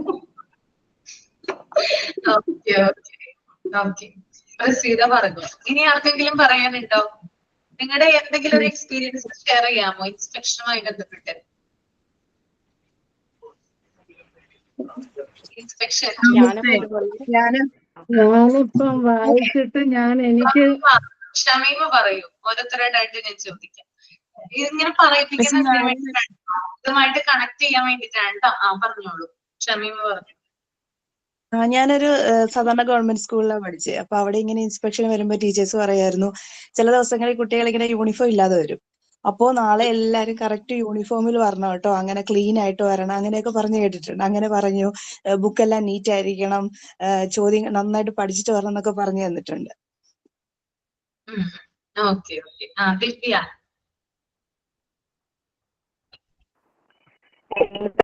വരുന്ന സമയത്ത് കുട്ടികളെ ക്ലാസ് റൂമിൽ കുറവാന്നുണ്ടെങ്കിൽ, ഇപ്പൊ എന്റെ അനിയത്തിനെ എന്റെ ക്ലാസ്സിൽ കൊണ്ടുവന്ന് എത്തിയിട്ടുണ്ടായിരുന്നു. അവള് വേറെ സ്ഥലത്താണ് പഠിച്ചിരുന്നത്. പക്ഷെ അന്ന് ആ സ്കൂളില്, അതായത് എന്റെ അമ്മായി അവിടുത്തെ ടീച്ചറായിരുന്നു. അപ്പൊ അവർക്കറിയാലോ ക്ലാസ്സിലെ സ്ട്രെങ്ത് കുറവായതുകൊണ്ട് ഇൻസ്പെക്ഷൻ വരുമ്പോൾ സ്ട്രെങ്ത് വേണമെന്ന് വെച്ചിട്ട് എന്റെ അനിയത്തിനെയും കൂടി കൊണ്ടുവരുത്തിയിട്ടുണ്ടായിരുന്നു. ആ സമയത്ത് നമുക്ക് എടുക്കാത്ത പോർഷൻസ്, ഒരു ടീച്ചർ ലീവ് ആയിരുന്നു, അപ്പൊ എടുക്കാത്ത പോർഷൻസ് വരെ അവർക്ക് ഇന്ന മാസം വരെ ഇത്ര സിലബസ് ഉണ്ടായിരിക്കുമല്ലോ. അപ്പൊ പോർഷൻ കംപ്ലീറ്റ് ചെയ്യാത്തതുകൊണ്ട് നമുക്ക് എക്സ്ട്രാ തലേ ദിവസം കുറെ ഓടിച്ച് പറഞ്ഞു തന്നിട്ട് ഇന്നതൊക്കെ പഠിപ്പിച്ചിട്ടുണ്ട്, ചോദിച്ചു കഴിഞ്ഞാൽ ഇതുവരെ നമുക്ക് ക്ലാസ് എടുത്തു കഴിഞ്ഞിട്ടുണ്ട് എന്നൊക്കെ പറയാൻ പറഞ്ഞിട്ടുണ്ടായിരുന്നു.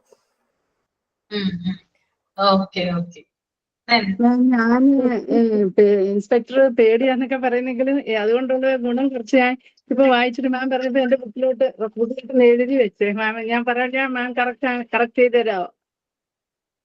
എന്താണ് ജോളി? എനിക്ക് മനസ്സിലായില്ല. ടാബി പറയുന്നത് കൊണ്ട് മാം കേൾക്കാത്തയായിരിക്കും.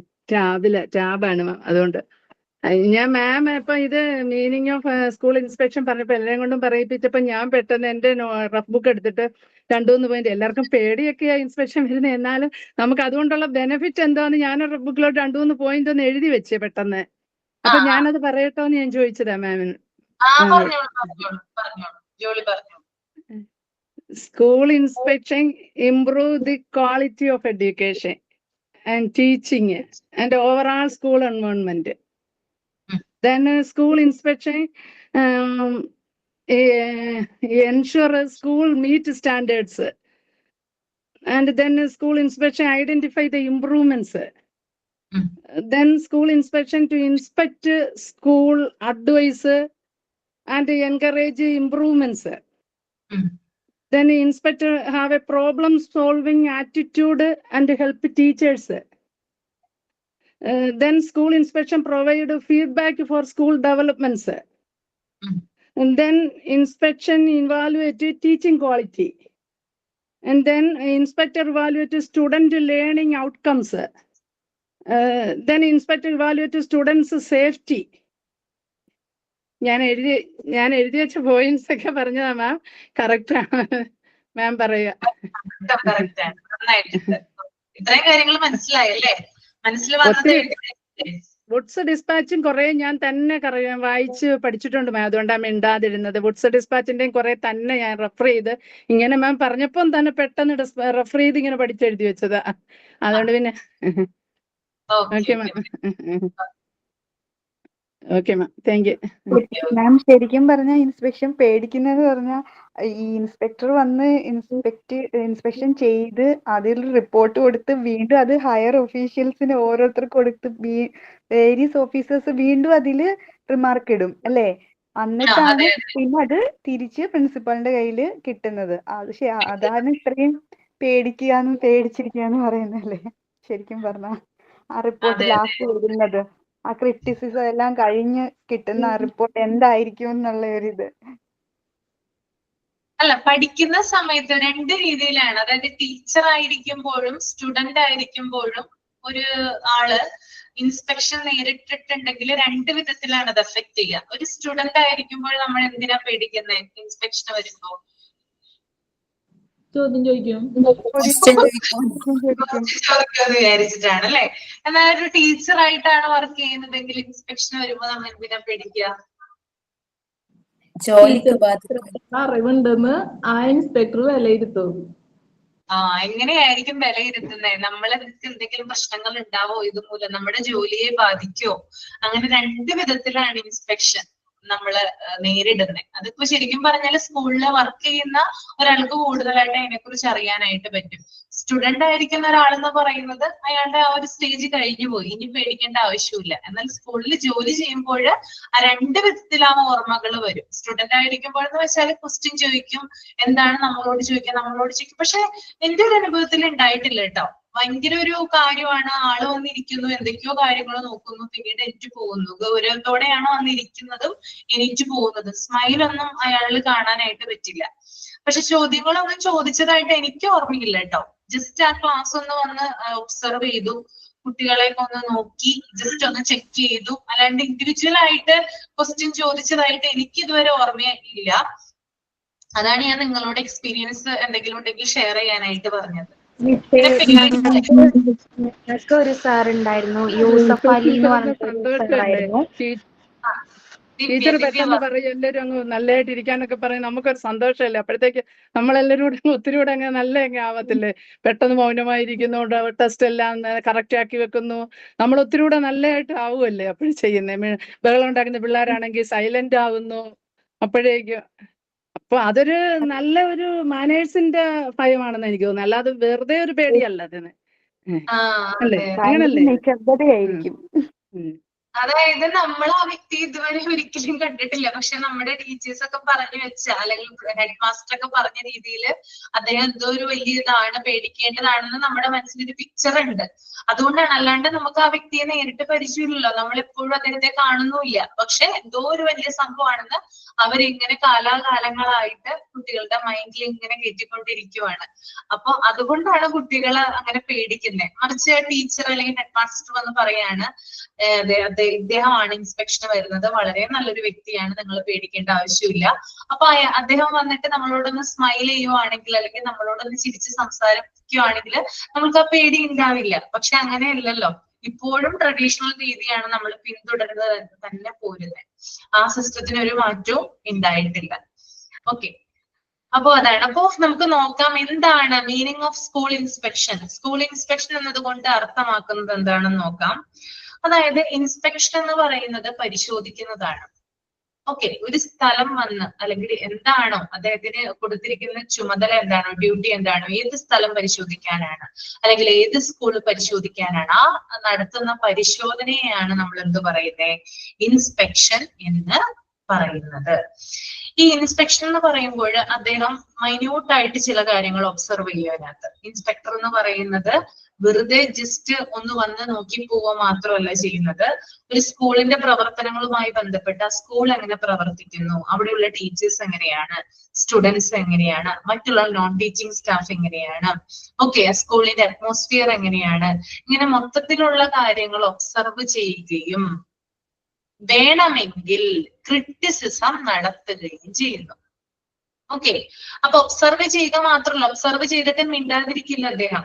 അദ്ദേഹം എന്ത് ചെയ്യും, വിമർശിക്കുകയും ചെയ്യും. എന്തെങ്കിലും തെറ്റുകളോ കാര്യങ്ങളോ അദ്ദേഹത്തിന്റെ ശ്രദ്ധയിൽപ്പെടുകയാണെങ്കിൽ ഡയറക്റ്റ് ആയിട്ട് ഒരു റിപ്പോർട്ട് മുകളിലോട്ട് പോവുകയും ചെയ്യും. ഓക്കെ, അത് എഴുതി വിടുക മാത്രമല്ല, നമ്മളോട് പറയും എന്താണ് നിങ്ങളുടെ ഭാഗത്തെ തെറ്റ്, അതെന്താ ചെയ്യുന്നത്, അതെന്തുകൊണ്ടാണ് അങ്ങനെ വന്നത്, അങ്ങനെയുള്ള കാര്യങ്ങൾ മേലധികാരികളെ, അതായത് സ്കൂളിലുള്ള മറ്റ് സ്റ്റാഫുകളെ അല്ലെങ്കിൽ സ്കൂളിന്റെ മേൽനോട്ട അധികാരിയായിട്ടുള്ള പ്രിൻസിപ്പളെ അറിയിക്കുകയും ചെയ്യുന്നു. അപ്പോ അനിഷ്ടം അറിയിക്കുകയും ആര് ചെയ്യുന്നുണ്ട്, ഇൻസ്പെക്ടർ ചെയ്യുന്നുണ്ട്. പിന്നെ അതുപോലെ തന്നെ നമ്മുടെ എഡ്യൂക്കേഷണൽ ഏരിയ അല്ലെങ്കിൽ എഡ്യൂക്കേഷണൽ സിസ്റ്റത്തില് സ്കൂൾ ഇൻസ്പെക്ഷൻ എന്നത് സ്കൂളിന്റെ വിദ്യാഭ്യാസ പ്രവർത്തനങ്ങളും അവയുടെ നിലവാരവുമാണ് പരിശോധിക്കുന്നത്. ഓക്കെ, അപ്പൊ സ്കൂളിലെ പ്രവർത്തനങ്ങൾ എങ്ങനെയാണ് നടക്കുന്നത്, ഒരു സ്കൂളിൽ എന്തൊക്കെ പ്രവർത്തനങ്ങൾ നടക്കുന്നുണ്ട്, ഇനി വെറും പ്രവർത്തനങ്ങൾ മാത്രമല്ല നടത്തേണ്ടത്, അതിന്റെ നിലവാരം എന്താണ്, അതിന് ക്വാളിറ്റി ഉണ്ടോ. ഇപ്പൊ കുട്ടികളെ പഠിപ്പിക്കുന്നത് ഒരു പ്രവർത്തനമാണ് അല്ലെ, ആ പഠിപ്പിക്കുന്നതിന് ഒരു ക്വാളിറ്റി ഉണ്ടോ, അത് ക്വാളിറ്റി ഇല്ലെങ്കിൽ അതെന്താണ്, അത് ശരിയാവില്ല അല്ലെ, ഒരിക്കലും ശരിയാവില്ല. വെറുതെ ഒരു ടീച്ചർ വന്ന് ക്ലാസ്സിൽ ഇരിക്കുന്നു, ബുക്ക് എടുത്ത് നിവർത്തി വെക്കുന്നു, അതിനുശേഷം കുട്ടികളോട് എന്തൊക്കെയോ എഴുതാനായിട്ട് പറയുന്നു, ടീച്ചർ കിടന്നുറങ്ങുന്നു, ഇതൊരു നല്ല ക്വാളിറ്റി ആണോ, ക്വാളിറ്റി ആണോ, അല്ല. അപ്പൊ ഇത്തരത്തിലുള്ള കാര്യങ്ങൾ സൂക്ഷ്മമായി പരിശോധിക്കുന്നതിന് വേണ്ടിയിട്ടാണ് ഈ സ്കൂൾ ഇൻസ്പെക്ടർ വരുന്നത്. അപ്പൊ സ്കൂളിലെ എല്ലാ തരത്തിലുള്ള പ്രവർത്തനങ്ങള്, അതിന്റെ ക്വാളിറ്റി എന്നിവ പരിശോധിക്കുന്നതിന് വേണ്ടിയിട്ടാണ് ഇൻസ്പെക്ഷൻ നടത്തുന്നത്. പിന്നെ സ്കൂൾ ഇൻസ്പെക്ടർ എന്ന് പറയുന്നത് ഗവൺമെന്റ് തിരഞ്ഞെടുക്കുന്ന ഒരു ഉദ്യോഗസ്ഥനാണ്. ഓക്കെ, വേറെ ആരുമല്ല. അതായത് നമുക്ക് ഇൻഡിവിജ്വൽ ആയിട്ട് ചെയ്യാൻ പറ്റില്ല അല്ലെങ്കിൽ പ്രൈവറ്റ് ആയിട്ട് ചെയ്യാൻ പറ്റുന്ന ഒരു കാര്യമല്ല. ഇതിന് തക്കതായ ക്വാളിഫിക്കേഷനും സ്കില്ലും ഉണ്ടെങ്കിൽ മാത്രമാണ് എന്താണ്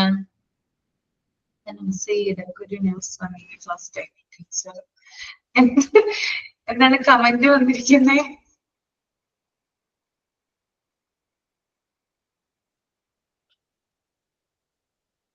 തലയിൽ തേച്ച് മസാജ് ചെയ്യുന്ന എന്ത് മിസ്, ഈ ഇടയ്ക്ക് ന്യൂസ് വന്നിട്ടുണ്ടായിരുന്നു. എനിക്ക് പെട്ടെന്ന് ഇത് പെട്ടെന്ന് ആലോചിച്ചപ്പോഴല്ല ഓർമ്മ വന്നതാ. എവിടെ സ്ഥലം ഓർമ്മയില്ല. ക്ലാസ് ടൈമില് ടീച്ചർ വന്നിട്ട് തലയില് എണ്ണ തേച്ചിട്ട് ഹെഡ് മസാജ് ചെയ്യുന്നു. അത് ഒരു വീഡിയോ എടുത്തിട്ട് വൈറലായിട്ടുണ്ടായിരുന്നു. കണ്ടില്ലാരും? ഓ, ഞാൻ കണ്ടിട്ടില്ല കേട്ടോ. ഞാൻ വിചാരിച്ചു ഞാനാണ്. അല്ല, ഈ ഇടയ്ക്ക് ഇങ്ങനെ ഒരു ന്യൂസ് വന്നിട്ടുണ്ടായിരുന്നു. ആരും കണ്ടില്ലേ? അല്ലെ, ഓക്കെ, ഞാൻ ശ്രദ്ധിച്ചിട്ടില്ല കേട്ടോ. അങ്ങനെ ഉണ്ടായിരുന്നു സംഭവം. ഏത് സ്കൂളായിരുന്നു? ഉണ്ടായിരുന്നു. ഞാനത് വായിച്ചിട്ട് കണ്ടിട്ട് ചിരിക്കുകയോ ചെയ്തു. ഓക്കെ, അത് വൈറലായി. ആരാ എടുത്തത്? അപ്പൊ സ്റ്റുഡൻസ് തന്നെയാണോ? അറിയില്ല മിസ്സേ, ഞാൻ അതിന്റെ ഹെഡും ടെയിലും ഒന്നും നോക്കില്ല, കണ്ടന്റ് മാത്രമേ നോക്കിയുള്ളൂ. ഇങ്ങനെ ഒരു സംഭവം നടന്നു എന്നുള്ളത് മാത്രം നോക്കിയുള്ളൂ അല്ലെ? Okay okay okay. അപ്പൊ അത്തരത്തിലുള്ള സംഭവങ്ങളൊക്കെ നടക്കുന്നുണ്ട്, അതൊക്കെ ശ്രദ്ധയിൽപ്പെടും, അല്ലെങ്കിൽ അതൊക്കെ പരിശോധനയ്ക്ക് വിധേയമാകുകയും ചെയ്യും. ഓക്കെ. അപ്പോ ഞാൻ പറഞ്ഞു വന്നതെന്ന് പറഞ്ഞാല് സർക്കാർ തിരഞ്ഞെടുക്കുന്നവരാണ്, അല്ലെങ്കിൽ ഗവൺമെന്റ് തിരഞ്ഞെടുക്കുന്ന, അവര് സെലക്ട് ചെയ്യുന്ന ഒരാളെയാണ് സ്കൂൾ ഇൻസ്പെക്ടറായിട്ട് അപ്പോയിന്റ് ചെയ്യുന്നത്. ഓക്കെ. അപ്പോ അദ്ദേഹം ഗവൺമെന്റ് ഓഫീസറാണ്. ഓക്കെ. പിന്നെ അതുപോലെ തന്നെ ഇദ്ദേഹം പലതരത്തിലുള്ള, അതായത് പല സ്കൂളുകളിലേക്ക് ഇദ്ദേഹം പോകുകയും അവിടെയുള്ള ക്ലാസ്സുകള്, ലബോറട്ടറി, പ്ലേ ഗ്രൗണ്ട് എന്നിവ പരിശോധിക്കുന്നു. അവിടെ ക്ലാസ് എങ്ങനെയാണെന്ന് പരിശോധിക്കുന്നു. അതിനകത്ത് സുരക്ഷ വരുന്നുണ്ട് കേട്ടോ, സേഫ്റ്റി വരുന്നുണ്ട്. അപ്പോഴാണ് നമ്മൾ വേറൊരു കാര്യം പറയുന്നത്. നമ്മുടെ ഈ അടുത്ത് ഒരു കുട്ടി ഷോക്കേറ്റ് മരിച്ചു അല്ലേ സ്കൂളില്, എല്ലാവരും ന്യൂസ് കണ്ടതാണ് അല്ലെ? അപ്പോ അവിടെ ന്യൂസില് കുറെ കാര്യങ്ങൾ പറയുന്നതിനിടയ്ക്ക് ന്യൂസ് റീഡർ പറഞ്ഞൊരു കാര്യമാണ്, ഇവിടെ സ്കൂൾ ഇൻസ്പെക്ഷൻ നടക്കുന്നില്ലേ, AEO മുതലായിട്ടുള്ള ഓഫീസർമാര് ഇവിടെ വരുന്നില്ലേ, ഇവിടെ ഇൻസ്പെക്ഷൻ നടക്കാറില്ലേ, എന്തുകൊണ്ട് ഈ കാര്യം അവരുടെ മുതിർന്ന ഉദ്യോഗസ്ഥന്മാർ, അതായത് സ്കൂൾ ഇൻസ്പെക്ടറുടെ ശ്രദ്ധയിൽ പെട്ടില്ല. ശരിയല്ലേ? അപ്പൊ സേഫ്റ്റി പ്രധാനമായിട്ടും സ്കൂൾ ഇൻസ്പെക്ടർ നോക്കേണ്ട ഒരു കാര്യം തന്നെയല്ലേ സേഫ്റ്റി എന്ന് പറയുന്നേ. ഓക്കെ. അപ്പൊ ഇത്തരത്തില് അത് ക്ലാസ് റൂമുകളായാലും ലബോറട്ടറീസ് ആയാലും അതുപോലെ തന്നെ പ്ലേ ഗ്രൗണ്ട് ആയാലും അങ്ങനെ എല്ലാവിധ ഏരിയകളും ആര് ഒബ്സർവ് ചെയ്യും? സ്കൂൾ ഇൻസ്പെക്ടർ വന്ന് പരിശോധിക്കുന്നതാണ്. ഓക്കെ. പിന്നെ അതുപോലെ തന്നെ സ്കൂൾ ഇൻസ്പെക്ടർമാരെന്ന് പറയുന്നത് നേരത്തെ പറഞ്ഞു സർക്കാർ തെരഞ്ഞെടുക്കുന്നതാണെന്ന് പറഞ്ഞു. പിന്നെ എന്താ പറയാ, പ്രിൻസിപ്പൽ അല്ലെ, പ്രധാനമായിട്ടും ആ ഒരു ഇൻസ്റ്റിറ്റ്യൂഷന്റെ മേൽനോട്ടധികാരിയാണ് പ്രിൻസിപ്പൽ എന്ന് പറയുന്നത്. അതുപോലെ തന്നെ മറ്റ് അധ്യാപകര് എന്നിവരോട് ചോദ്യങ്ങൾ ചോദിക്കും. അപ്പൊ എന്തിനാണ് ഇവര് പേടിച്ചു നിൽക്കുന്നത്? ഇത്തരത്തിലുള്ള ചോദ്യങ്ങൾ ഉണ്ടാവാം, പലതരത്തിലുള്ള ചോദ്യങ്ങൾ ഇവർ ചോദിക്കാം. ഈ സ്കൂൾ ഇൻസ്പെക്ടർ എന്ന് പറയുന്ന ആള് ഇതൊക്കെ നോക്കിക്കണ്ട് ഒബ്സർവ് ചെയ്തിട്ട് എന്തെങ്കിലും കാര്യങ്ങൾ ഉണ്ടെങ്കിൽ എന്താണ് ചോദ്യങ്ങൾ ചോദിക്കാം. അതുപോലെ തന്നെ രജിസ്റ്ററുകൾ, പലതരത്തിലുള്ള രജിസ്റ്റേഴ്സ് നമ്മൾ പഠിച്ചല്ലേ ഇല്ലേ? കഴിഞ്ഞ ചാപ്റ്ററിൽ പലതരത്തിലുള്ള രജിസ്റ്റേഴ്സ് പഠിച്ചില്ലേ? അത്തരത്തിലുള്ള എല്ലാ രജിസ്റ്ററുകളും ഇദ്ദേഹം പരിശോധിക്കുന്നു. എന്നിട്ട് വേണ്ട വിവരങ്ങൾ ഇദ്ദേഹം കളക്ട് ചെയ്യുന്നു. ഓക്കെ. അപ്പൊ ഹെഡ് മാസ്റ്റർ, അതുപോലെ തന്നെ പ്രിൻസിപ്പൽ, അതുപോലെ തന്നെ ടീച്ചേഴ്സ്, മറ്റ് സ്റ്റാഫുകൾ അവരോടൊക്കെ ചോദ്യങ്ങൾ ചോദിക്കുകയും അതുപോലെ തന്നെ രജിസ്റ്റർ പരിശോധിക്കുകയും ആ വിവരങ്ങൾ കളക്ട് ചെയ്യുകയും ചെയ്യുന്നു.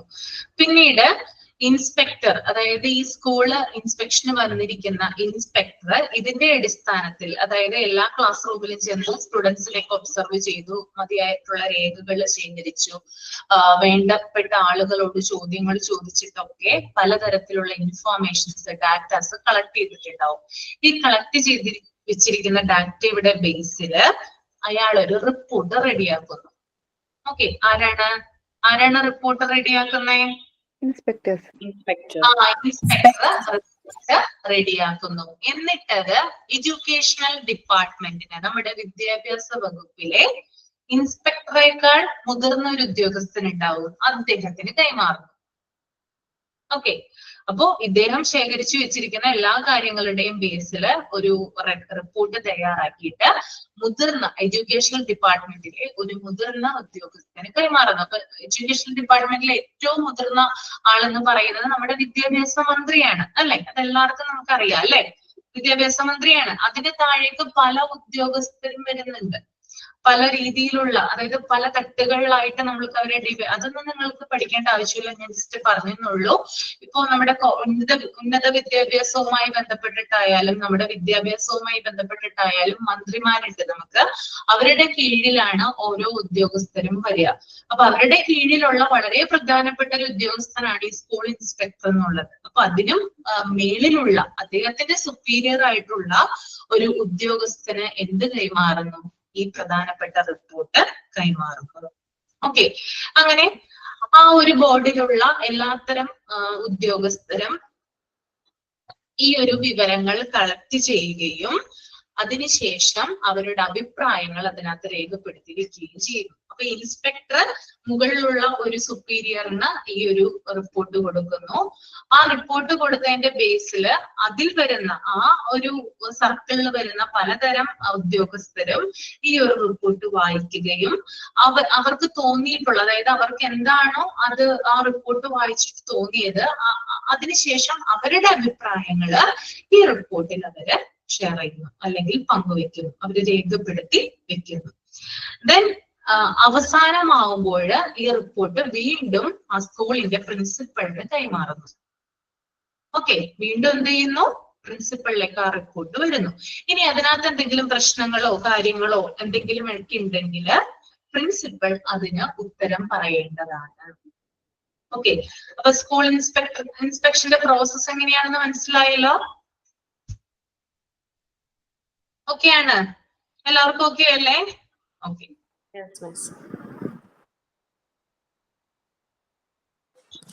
മിസ്, ഇതിൽ ക്രിറ്റിസൈസ് ചെയ്ത് വരുമ്പോ സ്കൂളിലെ ഏതെങ്കിലും ടീച്ചർമാർക്ക് അവരുടെ ഒപ്പോസായിട്ട് എന്തെങ്കിലും സജഷൻസോ ക്രിറ്റിക്കൽ ആയിട്ടുള്ള എന്തെങ്കിലും പോയിന്റ് ഉണ്ടെങ്കിൽ അതും കൂടി ഇൻസ്പെക്ടറെ അറിയിച്ചിട്ട് ആ ഒരു വാല്യൂ കൂടി എടുത്തിട്ടായിരിക്കും അവര് ഇൻസ്പെക്ട് ചെയ്യുന്നത്. അതെ, അങ്ങനെയായിരിക്കും വരുന്നത്. എന്തെങ്കിലും ഒരു കാര്യങ്ങളോ ടീച്ചേഴ്സിന് സമ്മതമായിട്ട് എന്തെങ്കിലും അവരുടേതായിട്ടുള്ള ക്രിറ്റിസിസങ്ങളോ അഭിപ്രായങ്ങളോ എന്തെങ്കിലുമൊക്കെ ഉണ്ടെങ്കിൽ അതിനകത്ത് അവര് രേഖപ്പെടുത്തും. അപ്പൊ അതിന്റെ അടിസ്ഥാനത്തിൽ അവര് ഉന്നത ഉദ്യോഗസ്ഥർക്ക്, ഇൻസ്പെക്ടർ ഉന്നത ഉദ്യോഗസ്ഥർക്ക് അത് കൈമാറുകയും അതിന്റെ ബേസിലാണ് ഓരോ കാര്യങ്ങളും പിന്നീട് വരുന്നത്. അതായത് പലതരത്തിലുള്ള പ്രോബ്ലം, ഇപ്പൊ നേരത്തെ ഞാൻ പറഞ്ഞ കുട്ടി ഷോക്കേറ്റ് മരിക്കുകയുണ്ടായി, അത് സ്കൂൾ ഇൻസ്പെക്ടറുടെ ഇതില് ശ്രദ്ധയിൽപ്പെടുവാണെങ്കിൽ അദ്ദേഹം ഉടനെ തന്നെ അത് മാറ്റാനല്ല പറയാ, മാറ്റാനായിട്ട് പറയും, പക്ഷെ അതിനു മുമ്പായിട്ട് ആ സ്കൂളിനെതിരെ അദ്ദേഹം ഒരു റിപ്പോർട്ട് തയ്യാറാക്കും. റിപ്പോർട്ട് തയ്യാറാക്കിയിട്ട് അത് ഉന്നത ഉദ്യോഗസ്ഥന് കൈമാറും. അത് കൈമാറിയതിനു ശേഷം അവര് വീണ്ടും അതിനകത്ത് അഭിപ്രായങ്ങൾ രേഖപ്പെടുത്തി പ്രിൻസിപ്പളിന് കൈമാറും. പ്രിൻസിപ്പളിന് കൈമാറുമ്പോൾ ഇവരതിന് ഉടനടി പരിഹാരം കാണുവാണെങ്കിൽ, ഇപ്പൊ പെട്ടെന്ന് തന്നെ ഞാനൊരു ഇത് പറയുവാണ്, ഇപ്പൊ ആ ഒരു സ്കൂളിൽ ആ കുട്ടി ഷോക്കേറ്റ് മരിച്ച് ആ ഒരു സംഭവം ആ ഒരു സ്കൂളുമായി ബന്ധപ്പെട്ട് ഇൻസ്പെക്ടർ വരികയാണെന്ന് വിചാരിക്കാം. അദ്ദേഹം അത് കണ്ടു, ഉടനെ തന്നെ അത് റിപ്പോർട്ടാക്കി ഉന്നത ഉദ്യോഗസ്ഥന് കൈമാറി. അവരത് വായിച്ചു നോക്കിയപ്പോൾ കുറച്ച് ഡേഞ്ചർ ആണെന്ന് അവർക്ക് മനസ്സിലായി. അവരതിനകത്ത് ക്രിറ്റിസിസം രേഖപ്പെടുത്തുവാണ്. അത് വീണ്ടും പ്രിൻസിപ്പളിലേക്ക് വരുന്നു. പ്രിൻസിപ്പള് ഇത് ഉത്തരം പറയേണ്ടതുണ്ട്. അവര് പെട്ടെന്ന് തന്നെ ആ ഒരു ലൈൻ അവിടെ നിന്ന് മാറ്റി സ്ഥാപിക്കുകയും കുട്ടികളുടെ സുരക്ഷ ഉറപ്പുവരുത്തുകയും ചെയ്യേണ്ടതുണ്ടായിരുന്നു. പക്ഷെ ഇവിടെ ഇൻസ്പെക്ടറോ ആരും തന്നെ അത് ശ്രദ്ധിച്ചിട്ടേയില്ല. ഓക്കെ, അപ്പോ ആ ഒരു കുട്ടിയുടെ, പലരും പറയുന്നുണ്ടായി ആ ഒരു കുട്ടിയുടെ മരണത്തില് അതിനകത്ത് ഇപ്പോ അവരുടെ നടപടി എന്ന് പറയുന്നത് ആ ഹെഡ് മാസ്റ്ററെ സസ്പെൻഡ് ചെയ്യുകയാണ് ചെയ്തത് താൽക്കാലികമായിട്ട്. പക്ഷെ വേറൊരാൾക്കുമെതിരെ അവിടെ നടപടിയോ മാനേജർക്കെതിരെയോ അല്ലെങ്കിൽ വേറൊരാൾക്കെതിരെ അവിടെ നടപടിയോ കാര്യങ്ങളോ ഒന്നും ഇതേവരെ എടുത്തിട്ടില്ല. അപ്പോ തുല്യ പങ്കാളിത്തം ഉണ്ട് ആ കുട്ടിയുടെ മരണത്തിൽ. എല്ലാവർക്കും എഡ്യൂക്കേഷൻ ഡിപ്പാർട്ട്മെന്റ്, KCB ഉൾപ്പെടെ എല്ലാവർക്കും തന്നെ തുല്യ പങ്കാളിത്തം ഉണ്ടെന്നാണ് പറയുക, അല്ലെ? പലവിധ വാദങ്ങളും കാര്യങ്ങളൊക്കെ അവിടെ വന്നിട്ടുണ്ടായിരുന്നു. അപ്പോ ഈ ഒരു സംഭവം, അതായത് ഇത്തരത്തിലുള്ള കാര്യങ്ങള് സ്കൂളില് എന്താ പറയാ തടയുന്നതിന് വേണ്ടിയിട്ട്, അല്ലെങ്കിൽ സ്കൂളിന്റെ സുരക്ഷ, അതായത് കുട്ടികൾ എന്ന് പറയുന്നത് പാരന്റ്സ് കുട്ടികളെ സ്കൂളിലേക്ക് വിശ്വസിച്ചാണ് വരുന്നത്, അല്ലെ? അവർക്കൊന്നും പറ്റില്ല, അവര് സുരക്ഷിതരാണെന്നുള്ളൊരു അനുമാനത്തോടു കൂടിയാണ് കുട്ടികളെ അവര് വിടുന്നത്. പക്ഷെ കുട്ടികൾ അവിടെയും സുരക്ഷിതരല്ല എന്ന് പറയുമ്പോൾ തന്നെ അതെന്താ പറയാ, കുറച്ചും കൂടി ബുദ്ധിമുട്ടാണ് ആ കാര്യങ്ങൾ ഉൾക്കൊള്ളാനും മറ്റും. ഇത്തരത്തിൽ നമ്മൾ ഒരു കാര്യങ്ങൾ തന്നെ പ്രതീക്ഷിക്കുന്നില്ല, അല്ലെ? ശരിയല്ലേ ഞാൻ പറഞ്ഞത്? ചോദിച്ചത് ഇപ്പൊ സ്കൂളിലുള്ള ടീച്ചേഴ്സിന് ആ സ്കൂളിന്റെ പ്രിൻസിപ്പലിനോ അല്ലെങ്കിൽ മാനേജ്മെന്റിനോ എതിരായിട്ടൊരു ക്രിറ്റിസൈസം ഉന്നയിച്ചിട്ടുണ്ടെങ്കിൽ അതും കൂടി ഇൻസ്പെക്ടർ ആയിട്ടുള്ള ആളുകളോട് അവതരിപ്പിക്കാൻ ടീച്ചർമാർക്ക് ഒരു അവസരവും അവര് അത് മുൻഗണനയിൽ എടുക്കുകയും ചെയ്യില്ലേ എന്നാണ്. അതായത് ടീച്ചർമാർക്ക് മാനേജ്മെന്റിനെതിരെയുള്ളത്. മാനേജ്മെന്റിനെതിരെയുള്ളത് അല്ലെ? ഓക്കെ, അത് ചെയ്യുന്നുണ്ടാവും, പ്രധാനമായിട്ടും ചെയ്യുന്നുണ്ടാവും. പ്രധാനപ്പെട്ട ജോലി എന്ന് പറയുന്നത് ഇദ്ദേഹത്തിന്റെ പരിശോധനയാണ്. മറ്റു കാര്യങ്ങളൊക്കെ ഇപ്പൊ എന്തെങ്കിലും ഇങ്ങനെയുള്ള ക്രിറ്റിസിസം കാര്യങ്ങളൊക്കെ ഉണ്ടാവുകയാണെങ്കിൽ മറ്റ് അധികാരികളുമായിട്ടാണ് അത് ഷെയർ ചെയ്യുക. അതായത് എഡ്യൂക്കേഷൻ ഡിപ്പാർട്ട്മെന്റുമായി ബന്ധപ്പെട്ട് മറ്റു ഉദ്യോഗസ്ഥരൊക്കെ ഉണ്ടാവില്ലേ? അവരുമായിട്ടാണ് കൂടുതൽ ഷെയർ ചെയ്യുന്നതും മറ്റും. സ്കൂൾ ഇൻസ്പെക്ടർ എന്ന് പറയുന്നത് അദ്ദേഹം ജസ്റ്റ് സ്കൂളിൽ വന്ന് ഇൻസ്പെക്ട് ചെയ്യുക, റിപ്പോർട്ട് കൊടുക്കുക മാത്രമാണ് ചെയ്യുന്നത്. ഓക്കെ, സ്കൂളിന്റെ സുരക്ഷ, കുട്ടികളുടെ സേഫ്റ്റി, അതുപോലെ തന്നെ കുട്ടികളുടെ പഠന നിലവാരം, ഇത്തരത്തിലുള്ള കാര്യങ്ങൾ ചെക്ക് ചെയ്യുന്നതിന് വേണ്ടിയിട്ടാണ് സ്കൂൾ ഇൻസ്പെക്ടർ വരുന്നത് കേട്ടോ. ചില ടീച്ചർമാര് സജസ്റ്റ് ചെയ്യില്ലേ സ്കൂളിന് ഇന്നൊരു കാര്യം വേണം, അല്ലെങ്കിൽ റിസ്കി ഫാക്ടർ എന്തെങ്കിലും കണ്ടുപിടിച്ചാൽ ചിലപ്പോ മാനേജ്മെന്റിന് അതിനെതിരെ കണ്ണടയ്ക്കൊക്കെ ചെയ്യും. അപ്പൊ അങ്ങനെയുള്ള ഒരു സിറ്റുവേഷനിൽ ഒരു ഇൻസ്പെക്ടർ വന്നിട്ടുണ്ടെങ്കിൽ ആ ഒരു ടീച്ചർക്ക് തന്റെ ഒരു അഭിപ്രായം രേഖപ്പെടുത്താലോ. അത് രേഖപ്പെടുത്താം. അദ്ദേഹത്തിന് ഒരു സജഷൻ ആയിട്ട് അദ്ദേഹത്തോട് അത് പറയാം. ഓക്കെ, അങ്ങനെ ചെയ്യാം കേട്ടോ. ഓക്കെ, അപ്പോ നമുക്ക് ഇത്രയും എടുത്ത് അതിന്ന് നമുക്ക് വൈൻഡ് അപ്പ് ചെയ്യാം കേട്ടോ. ഇനി നെക്സ്റ്റ് ക്ലാസ്സിൽ എടുക്കാം. ഓക്കെ, വൈൻഡ് അപ്പ് ചെയ്യട്ടെ. മനസ്സിലായല്ലോ ഇത്രയും എടുത്തത്? ഓക്കെ അല്ലേ? ഓക്കെ ആണ്. ഓക്കെ ഓക്കെ, അപ്പോ അതിന്റെ ചെയ്യാൻ കേട്ടോ. എല്ലാവർക്കും ബൈ. എല്ലാവരും സുരക്ഷിതരായിട്ട് ഇരിക്കുക. Thank you miss. Thank you. Thank you. Thank you ma'am. Thank U.